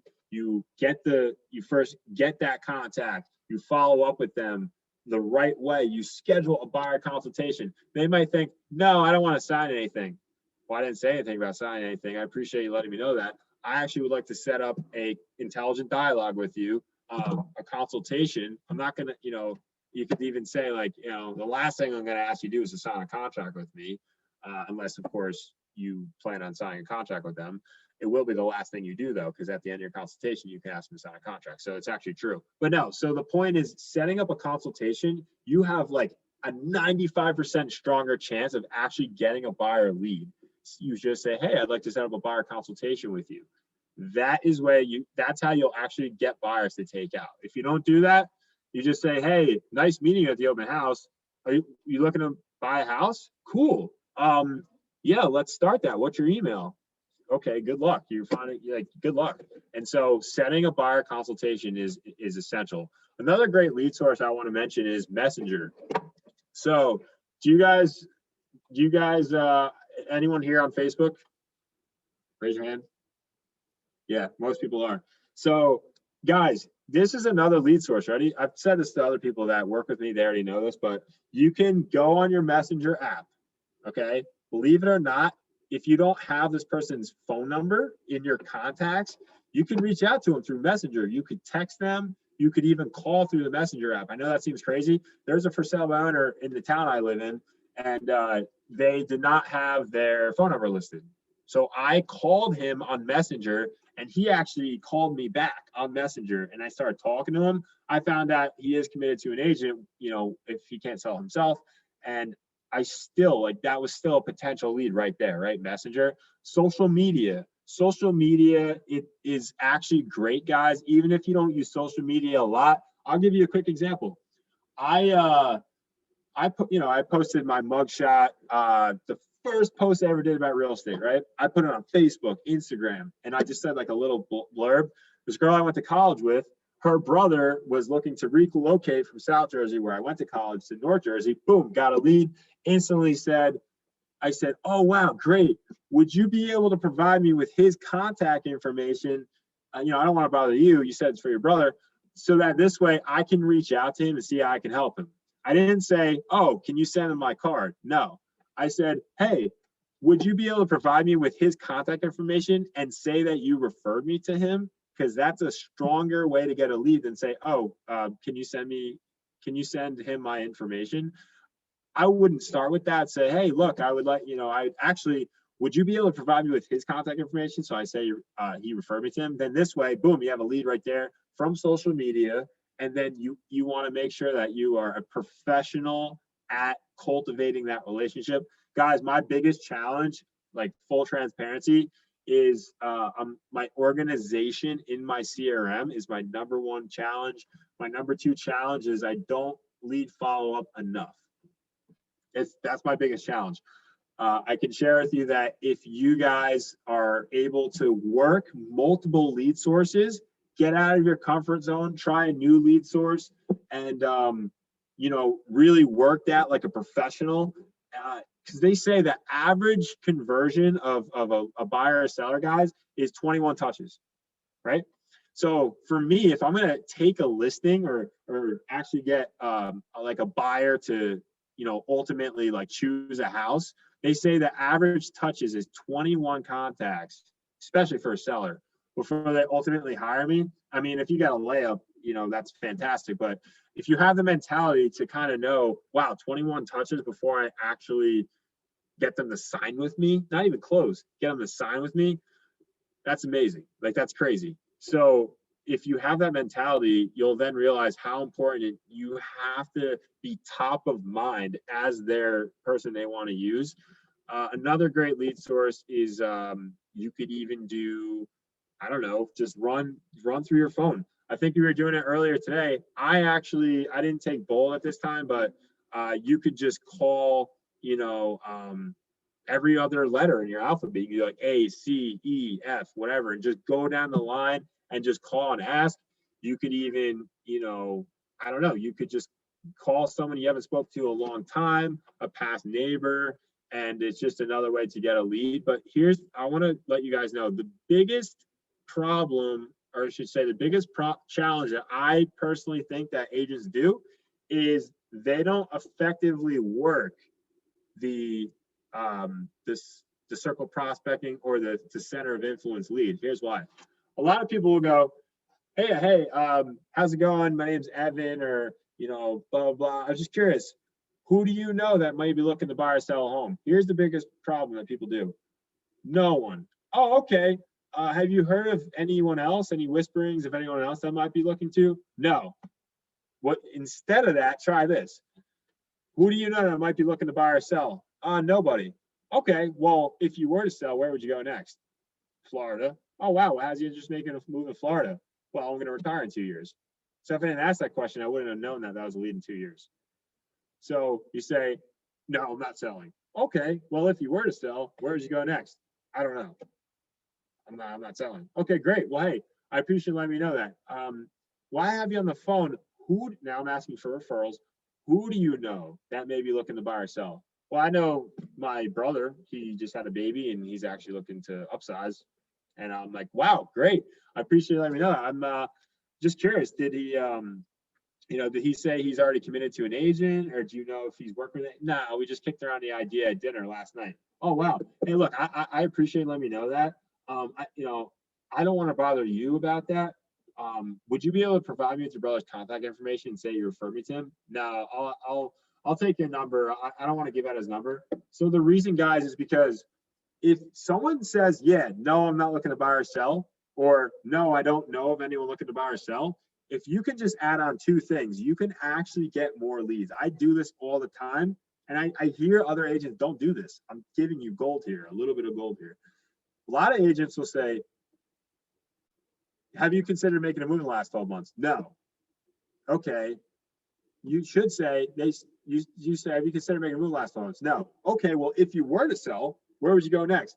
Well, North Carolina. Wow, what has you interested in making a move in North Carolina? Well, I love the climate and I like to play golf and I got my family's down there. Wow. In a perfect world, when do you see yourself being ready to move to Florida? I don't know, maybe like I would move now actually, but I just, I don't know where I would go. Like, I don't know like what town, Oh, wow. Okay. So if it sounds like you're saying if you could sell right now, you would. Yeah. But I don't really know. I'm just curious, what kind of variables would have to happen to have you ready to make that move? Well, I don't know. I guess I'd have to get an approved job transfer. Okay. So if you got an approved job transfer and you found a place down there, would your motivation potentially increase to go down there? Well, yeah, it would. Wow. So let me ask you a question. What would have to happen for you to get a job transfer? Well, I'd have to ask my boss to approve it, and I'd have to be willing to move down there. No, look, I hear it. Look, I'm not, I just want to let you know that, let's just say, for example, you could sell right now, right? And you could capitalize on a strong seller's market and net more money in your pocket. Would you sell or would you still kind of hold off? No, I would sell. Wow, awesome. You know what? May I make a suggestion? Sure, what's that? Why don't we do this? Okay. I'd like to set up a exploratory conversation. After that conversation, one of two things will happen. Number one, you might be like, wow, Evan, I appreciate it. I actually see the value of selling now. And wow, I didn't know that you could refer me to top agents in North Carolina. And yeah, you put it in perspective that, wow, I could actually just transfer jobs and sell right now. I'm actually a more motivated seller. Or number two, you want to be like, yeah, Evan, I really don't, I appreciate the time. I'm not going to sell right now. I'll definitely take your contact information and I'll let you know when I am. So the reason is, if you guys ask, okay, if you were to sell, where would you go next? You could get a lead down the road instead of a now lead. So I have so many, when I started out, I have so many warm leads that are actually now leads, because when I started last spring, I would, they'd say, no, I'm not looking to sell. Sometimes they'd be me, no. Okay, well, if you were to sell, where would you go next? And then they would tell me, and then I would get the time frame from asking, in a perfect world, when do you see yourself being ready to make that move? And then I would say, why that time frame? Because if you can put in perspective, like what would have to happen to make you move down there, or why that time frame, they might not even know. They might be like, you know what, I don't know why that time frame. And then you could be like, let me ask you this: if you could get the right price right now, would you sell? Well, yeah, I would. Well, I mean, what if you were to sell? Where would you go next? Well, in Florida. So if you can uncover their motivation, a lot of agents don't say, if you were to sell, where would you go next? And that leads a whole big lead source. Here's the second point that a lot of agents don't do. A lot of times they'll say, yeah, look, okay, you're not looking to sell, click. You should also go, who do you know that may be looking to buy or sell that I can help?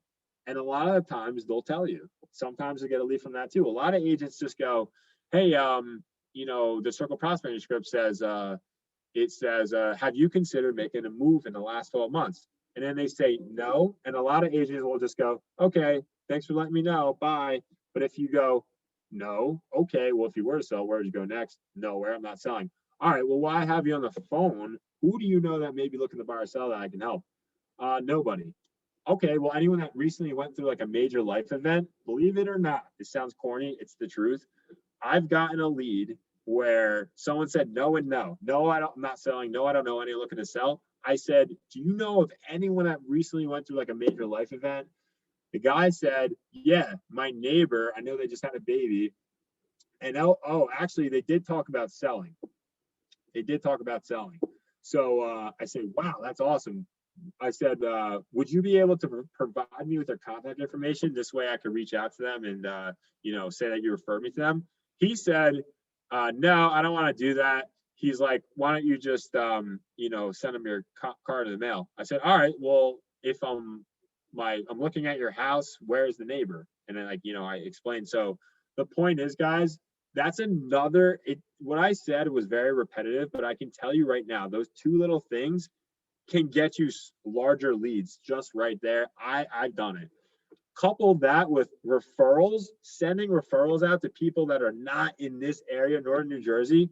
You want to talk about saving time? You want to talk about you're burning leads, you're burning deals if you're not referring out business. And if you haven't mastered the script of how to explain how you can send them referrals, if you don't kind of like understand that or practice it, now that I shared my screen, I showed you how to send referrals out and I went over the script. That's a great way to get other business too. It really is. Coupled with all the other lead sources, I really do think that open houses can turn into like a lot of different types of leads too, and different avenues. And so that's really basically it. Guys, this, I'm gonna, oh yeah, Joe put in here, leads, listings, leverage. That's definitely true. Because if you get more listings, the buyers just come, right? So yeah, listings are king. Buyers are great too, but if you get listings, buyers will come. Guys, I'm gonna reshare my screen just to kind of get us back on track. I've been pontificating a lot kind of about like my own experience of prospecting, lead generation, you know, and my trials and my successes. I definitely, for the last half an hour, we have 30 more minutes. I do want to just get kind of back to the lesson plan here. And I appreciate you guys' time. 1 second. Yeah, so I'm actually going to go to, we're going to go to prospecting opportunities, okay? So that's line 26. All right, so I'm going to share my screen.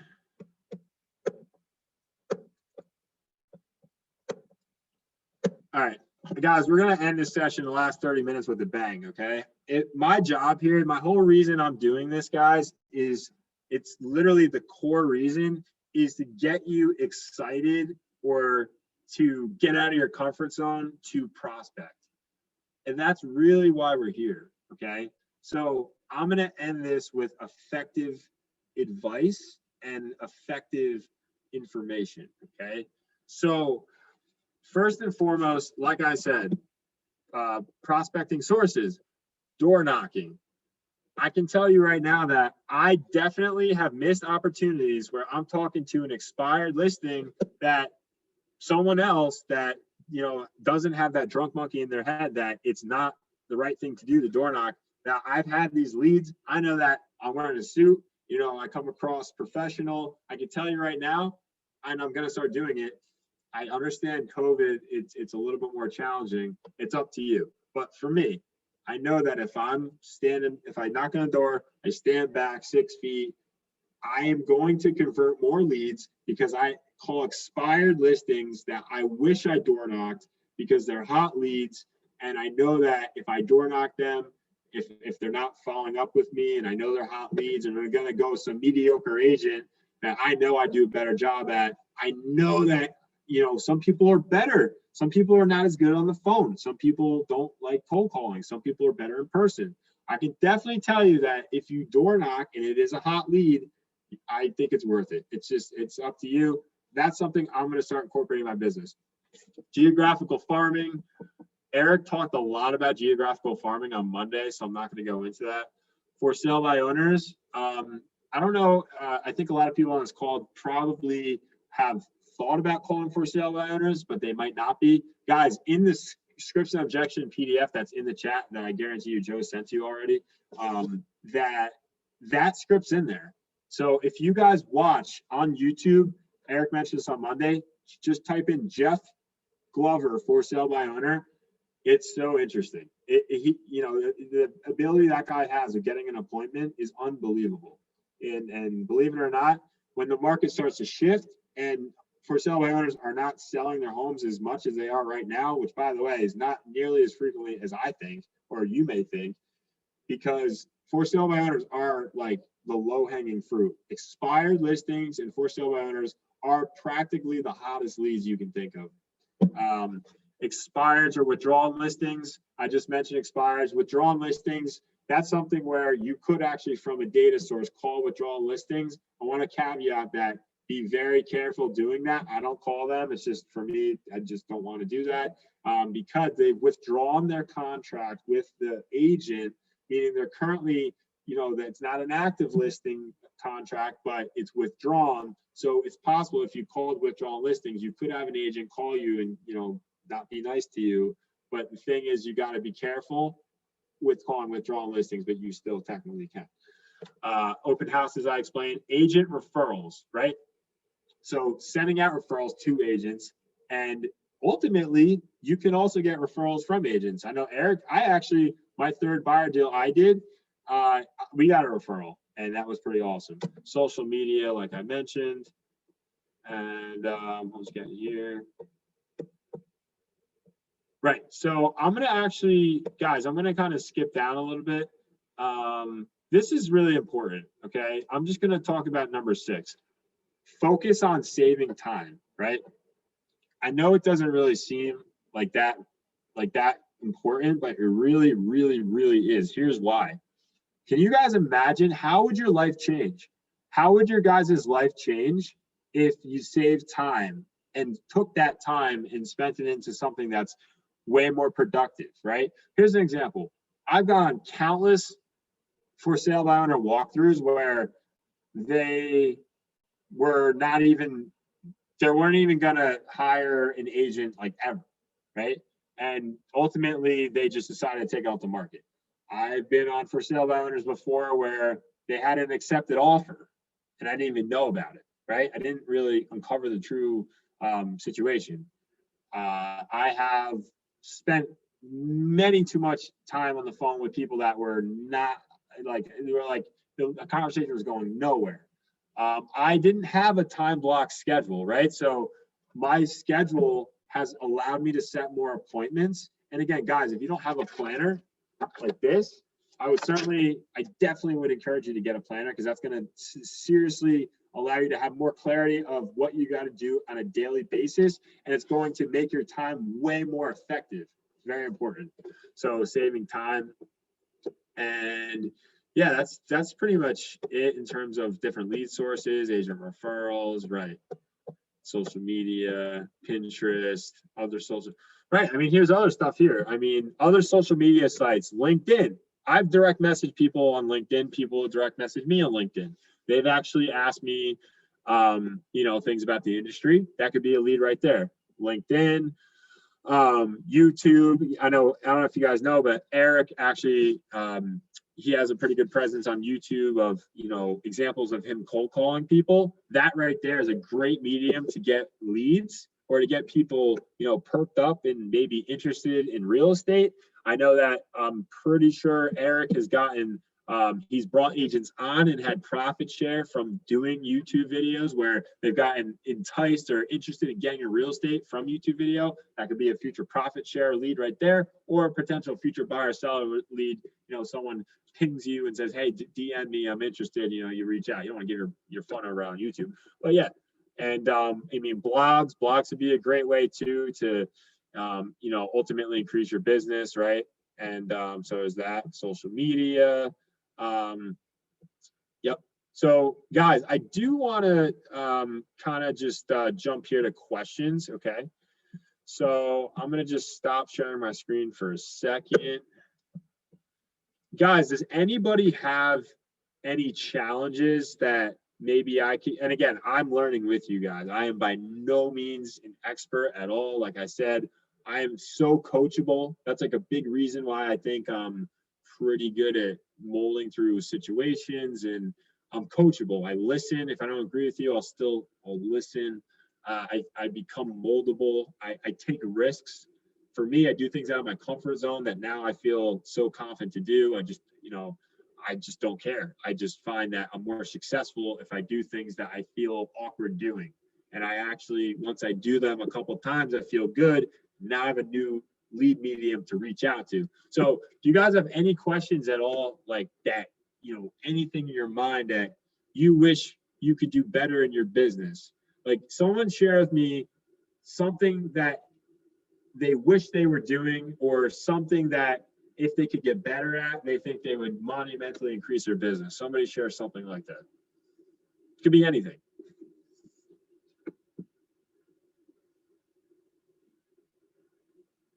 I'll give you one if nobody has one.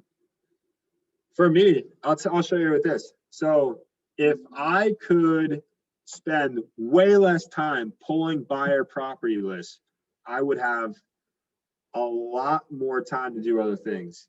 I also can get better at sticking to a schedule. So for me, yeah, I have a schedule laid out for the whole week, but I'll tell you this, a lot of the times I don't put back in where I took out. That's another one of my weaknesses. So well, here's an example. Yesterday, I had a great schedule set up, right? I matched my schedule, and I want you guys to listen to this. This is really important. I matched my schedule with my goals. I matched my schedule with my lead sources. Okay. I attempted since Monday to follow my schedule to a T. Obviously, appointments are set through that time. My schedule now changes, which is the goal. The goal is to get an appointment because Gary Keller says if you didn't go on an appointment today, by the way, if you're new and understand, and if you're not new, it's okay, but the mentality is important, right? So if you didn't go on an appointment today or you didn't set an appointment today, what did you do? Like, what did you really accomplish today? So the thing is even if you're not doing that, it's okay. It's totally okay. If you set the mentality that you should be doing that, then you'll allow yourself to have more effective follow-up, right? More effective, business. So you'll allow yourself to do things with more purposeful follow-up, right? So what I'm sharing with you is if you guys are able to kind of have your schedule and you can have an organized CRM and you guys can really touch multiple lead sources a day, tie that back to your goal of how many transactions, buy or sell, do you want to do this year? And if you, my point was, if you guys stick to your schedule as much as you can, let's just say from 1 to 2:30, you guys are supposed to be doing lead follow-up. Let's just say instead of that, you get interrupted because you get you get like a lead source to come in that you feel like you have to answer. Yeah, you can answer that lead source, and that could be a great thing. But I can definitely share with you that it can wait. It can wait. Here's what I mean. I used to, in the morning, I used to do like admin work, or I used to, maybe start doing something on social media, or someone called me back or something like that. And I adapted to I was militant on my schedule. So it could wait. So if something feels like it's blowing up in a transaction, it can wait. Because what I mean is if you always get off course of your schedule, you're never going to be as productive as if you were to follow that schedule and then put back in where you took out, right? So for me, like I said last night, I had a great day yesterday. I actually did a lot of really, really good lead follow-up, but I did not successfully send the buyer property as I was supposed to. The reason was because I had a previous appointment go overtime, which is fine, but I put in where I took out, right? So last night, after I eat dinner, I didn't want to send a buyer property list. I was tired, but I knew that I had to. And if you have the mentality of putting back in your schedule where you took out, even if it's not the same day, don't skip it. I don't care if it's 5 days from the day you're supposed to do it. Do it. Because for me, I used to be like, oh, it's just too late at this point. Just don't even do it. No, I'll tell you right now, if I was not supposed to, let's say I'm like behind on my lead follow-up for 5 days, and I'm like, well, at this point, now I'll just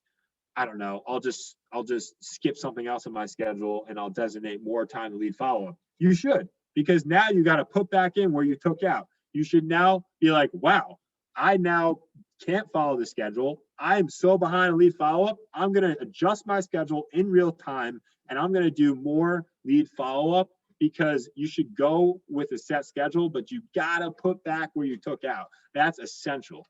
Because I've been seeing way more success recently where I used to be like, oh, it's past. They probably already listed with somebody, or I told them I was going to follow up with them. I didn't. They're never going to use me again. No, you still follow up with them. You incorporate that missing piece of that day into your schedule at any point in time. I don't care if you're 2 weeks behind the lead follow-up.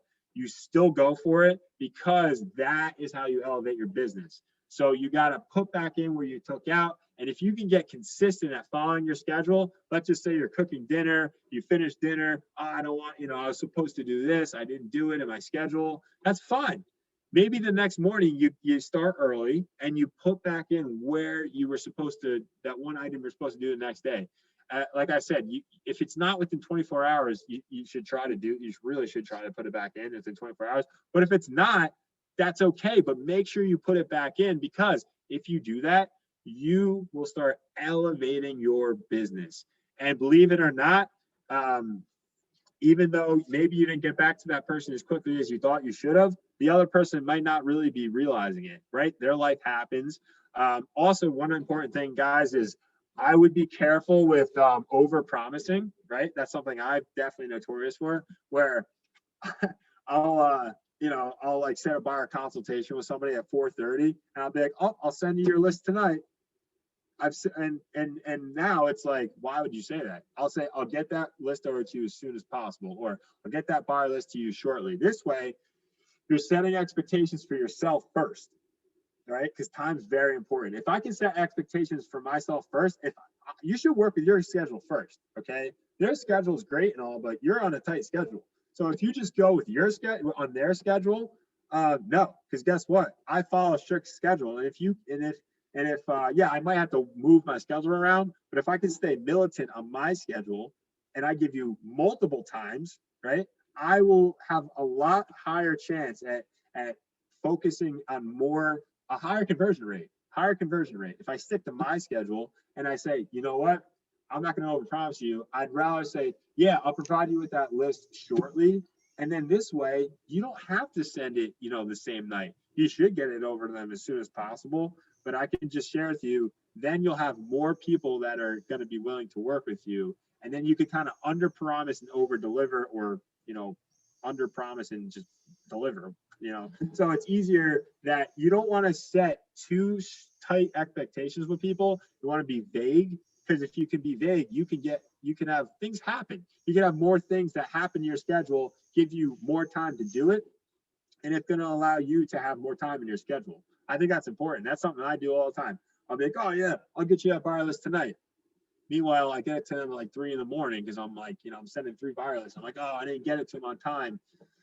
If I didn't say that, could have gotten more sleep, kind of woken up early, sent it to them, and not been late, because I didn't give them an expectation. I didn't give them a deadline. So I think that's really important too. I really do. So does anybody have any, because it's 3:18, I want to end on this strong. There's definitely some gems I can still give you guys, but I would like someone to give me something that you wish you were doing. Like somebody say, like, yeah, I wish I was doing this, or somebody say a goal, like I would like to close 3 transactions in the next 60 days or something. Somebody give me some sort of something they wish they were doing, or a little mini goal. Somebody give me a little mini goal. There's someone. Okay, I would just like to get a listing by April. In April. That's what I would like. Okay. Nothing grand, but yes, that would be lovely. That would be lovely. And Sharon, how do you think that could happen? Like right now, how would you go about doing that? Okay, so I have this mailing going out that I'm hopeful about. It's not like a super grand mailing, because like I'm unemployed and cost is prohibitive right now, but it's going out to like 1,000 folks in my neighborhood. So I'm hoping that works. I'm working on my Facebook business page. I'm working on my Google business page. I spoke with Christina, who's a love, and she explained to me about the website. So I'm doing that this weekend. I'm not going to make any calls this weekend, though, Evan, but Monday I'll start making calls. Nice. And like I love the referral thing. Like I learned that at family reunion, and Yeah. oh, and also I went to a little webinar thing. But that I really like. I mean, just to have a Mhm. nationwide network. I would like Right, to so- do that. Okay, so your plan is to do the direct mailings to help you get that first listing by April. Your plan is to kind of talk to your sphere. Is that kind of right? So two sources, right, guys? It's talking to her sphere, and then it's also mailing out mailers to see if there are any sellers.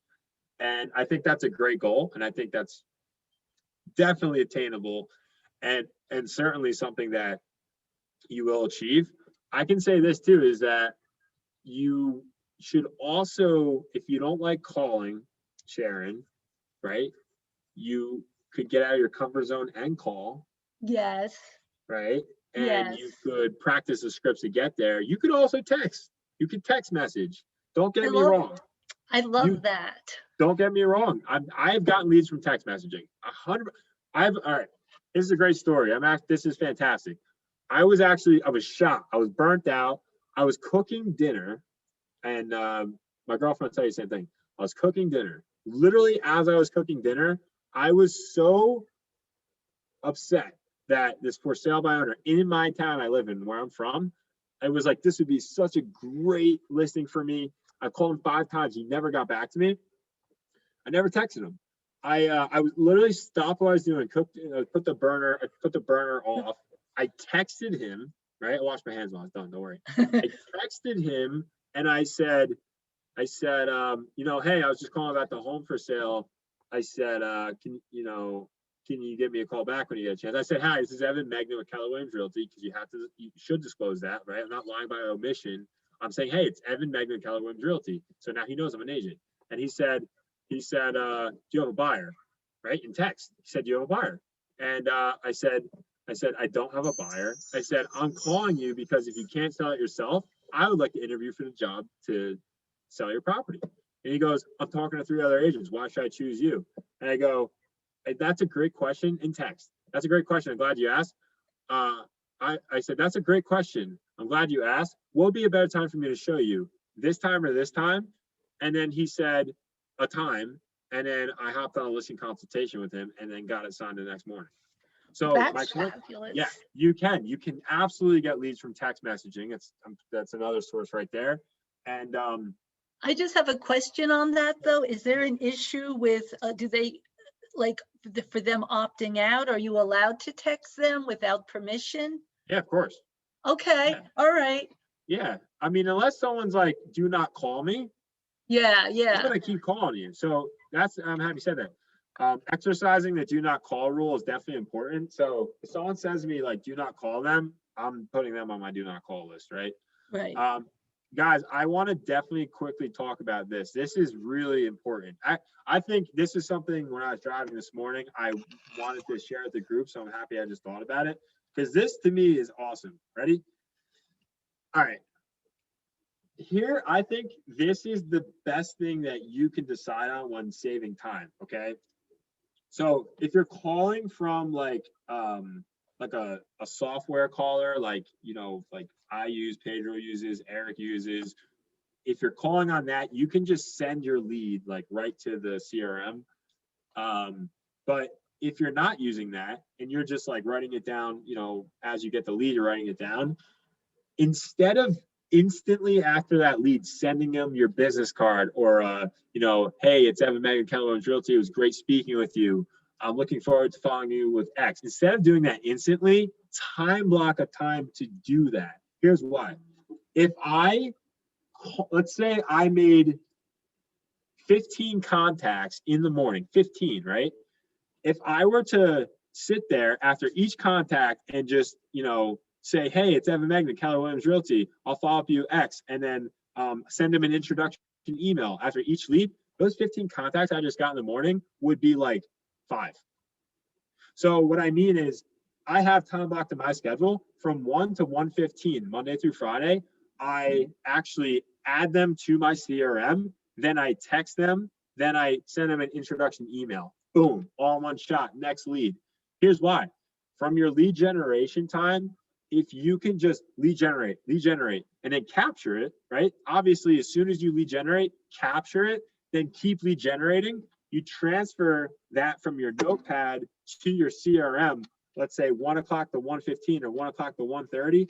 That will then give you so much more time during your allotted prospecting time to make calls. Whereas a lot of agents will just put in instantly, just be like, oh, so great speaking with you. Because this is what people think. But even though you talk to them in the morning, if you don't actually text them or follow up with them, and send them your contact information until later on in the day, they're not going to forget about you. You might think they will, but they're not, because you just talk to them in the morning and they're going to remember you. Okay. And it's just very important to do. And for me, I have been making triple the contacts during my prospecting time, because I time block in my schedule a specific time to put it in my CRM and to reach and send them my contact information all in one time block. That has tripled my leads. And that's the most important thing I can let you guys know of, because I don't know how I decided to do that. I don't know if it was Eric, I don't really remember, but I decided to time block. It's two parts, by the way. I get the lead, I write it down. If it's not from my calling center, I send it right to my Real Geeks. But if it's handwritten, and oh, by the way, even if I call from Pedro, you call from a calling service, even if you send it to your CRM, you should still allot time, not right after that prospecting call. You should allot a specific time to then, tag it as a specific lead, and then to, send them your contact information. You should do a specific time after, so you have all this time to prospect, and all you're doing is call, text, email. Emailing and texting is prospecting too. It should just be a lot of time for prospecting. You should not be sending your contact information during that time, because if you allot a time here to send them your contact information, you will triple or double the amount of leads that you get in prospecting time. That is something that's probably the most important thing I can share with you. Okay, thank I don't know you. if that makes sense, but It does. yeah, that's crucial. And they won't forget about you. Like I said, like you'll be like, oh, I got to send them my business card right away because I'll stand out. I'll be unique. But yeah, if you want to do that, that's fine. And I'm not saying that's wrong, but I'm telling you right now, I've never not gotten an appointment in a follow-up call because they said you didn't send me your contact information soon enough. Never. Not one time. So I would say that's really important, to block that in your schedule, to send them your contact information and put it in your CRM, and just use a lot of prospecting time for prospecting. You will probably triple your leads that you get every day.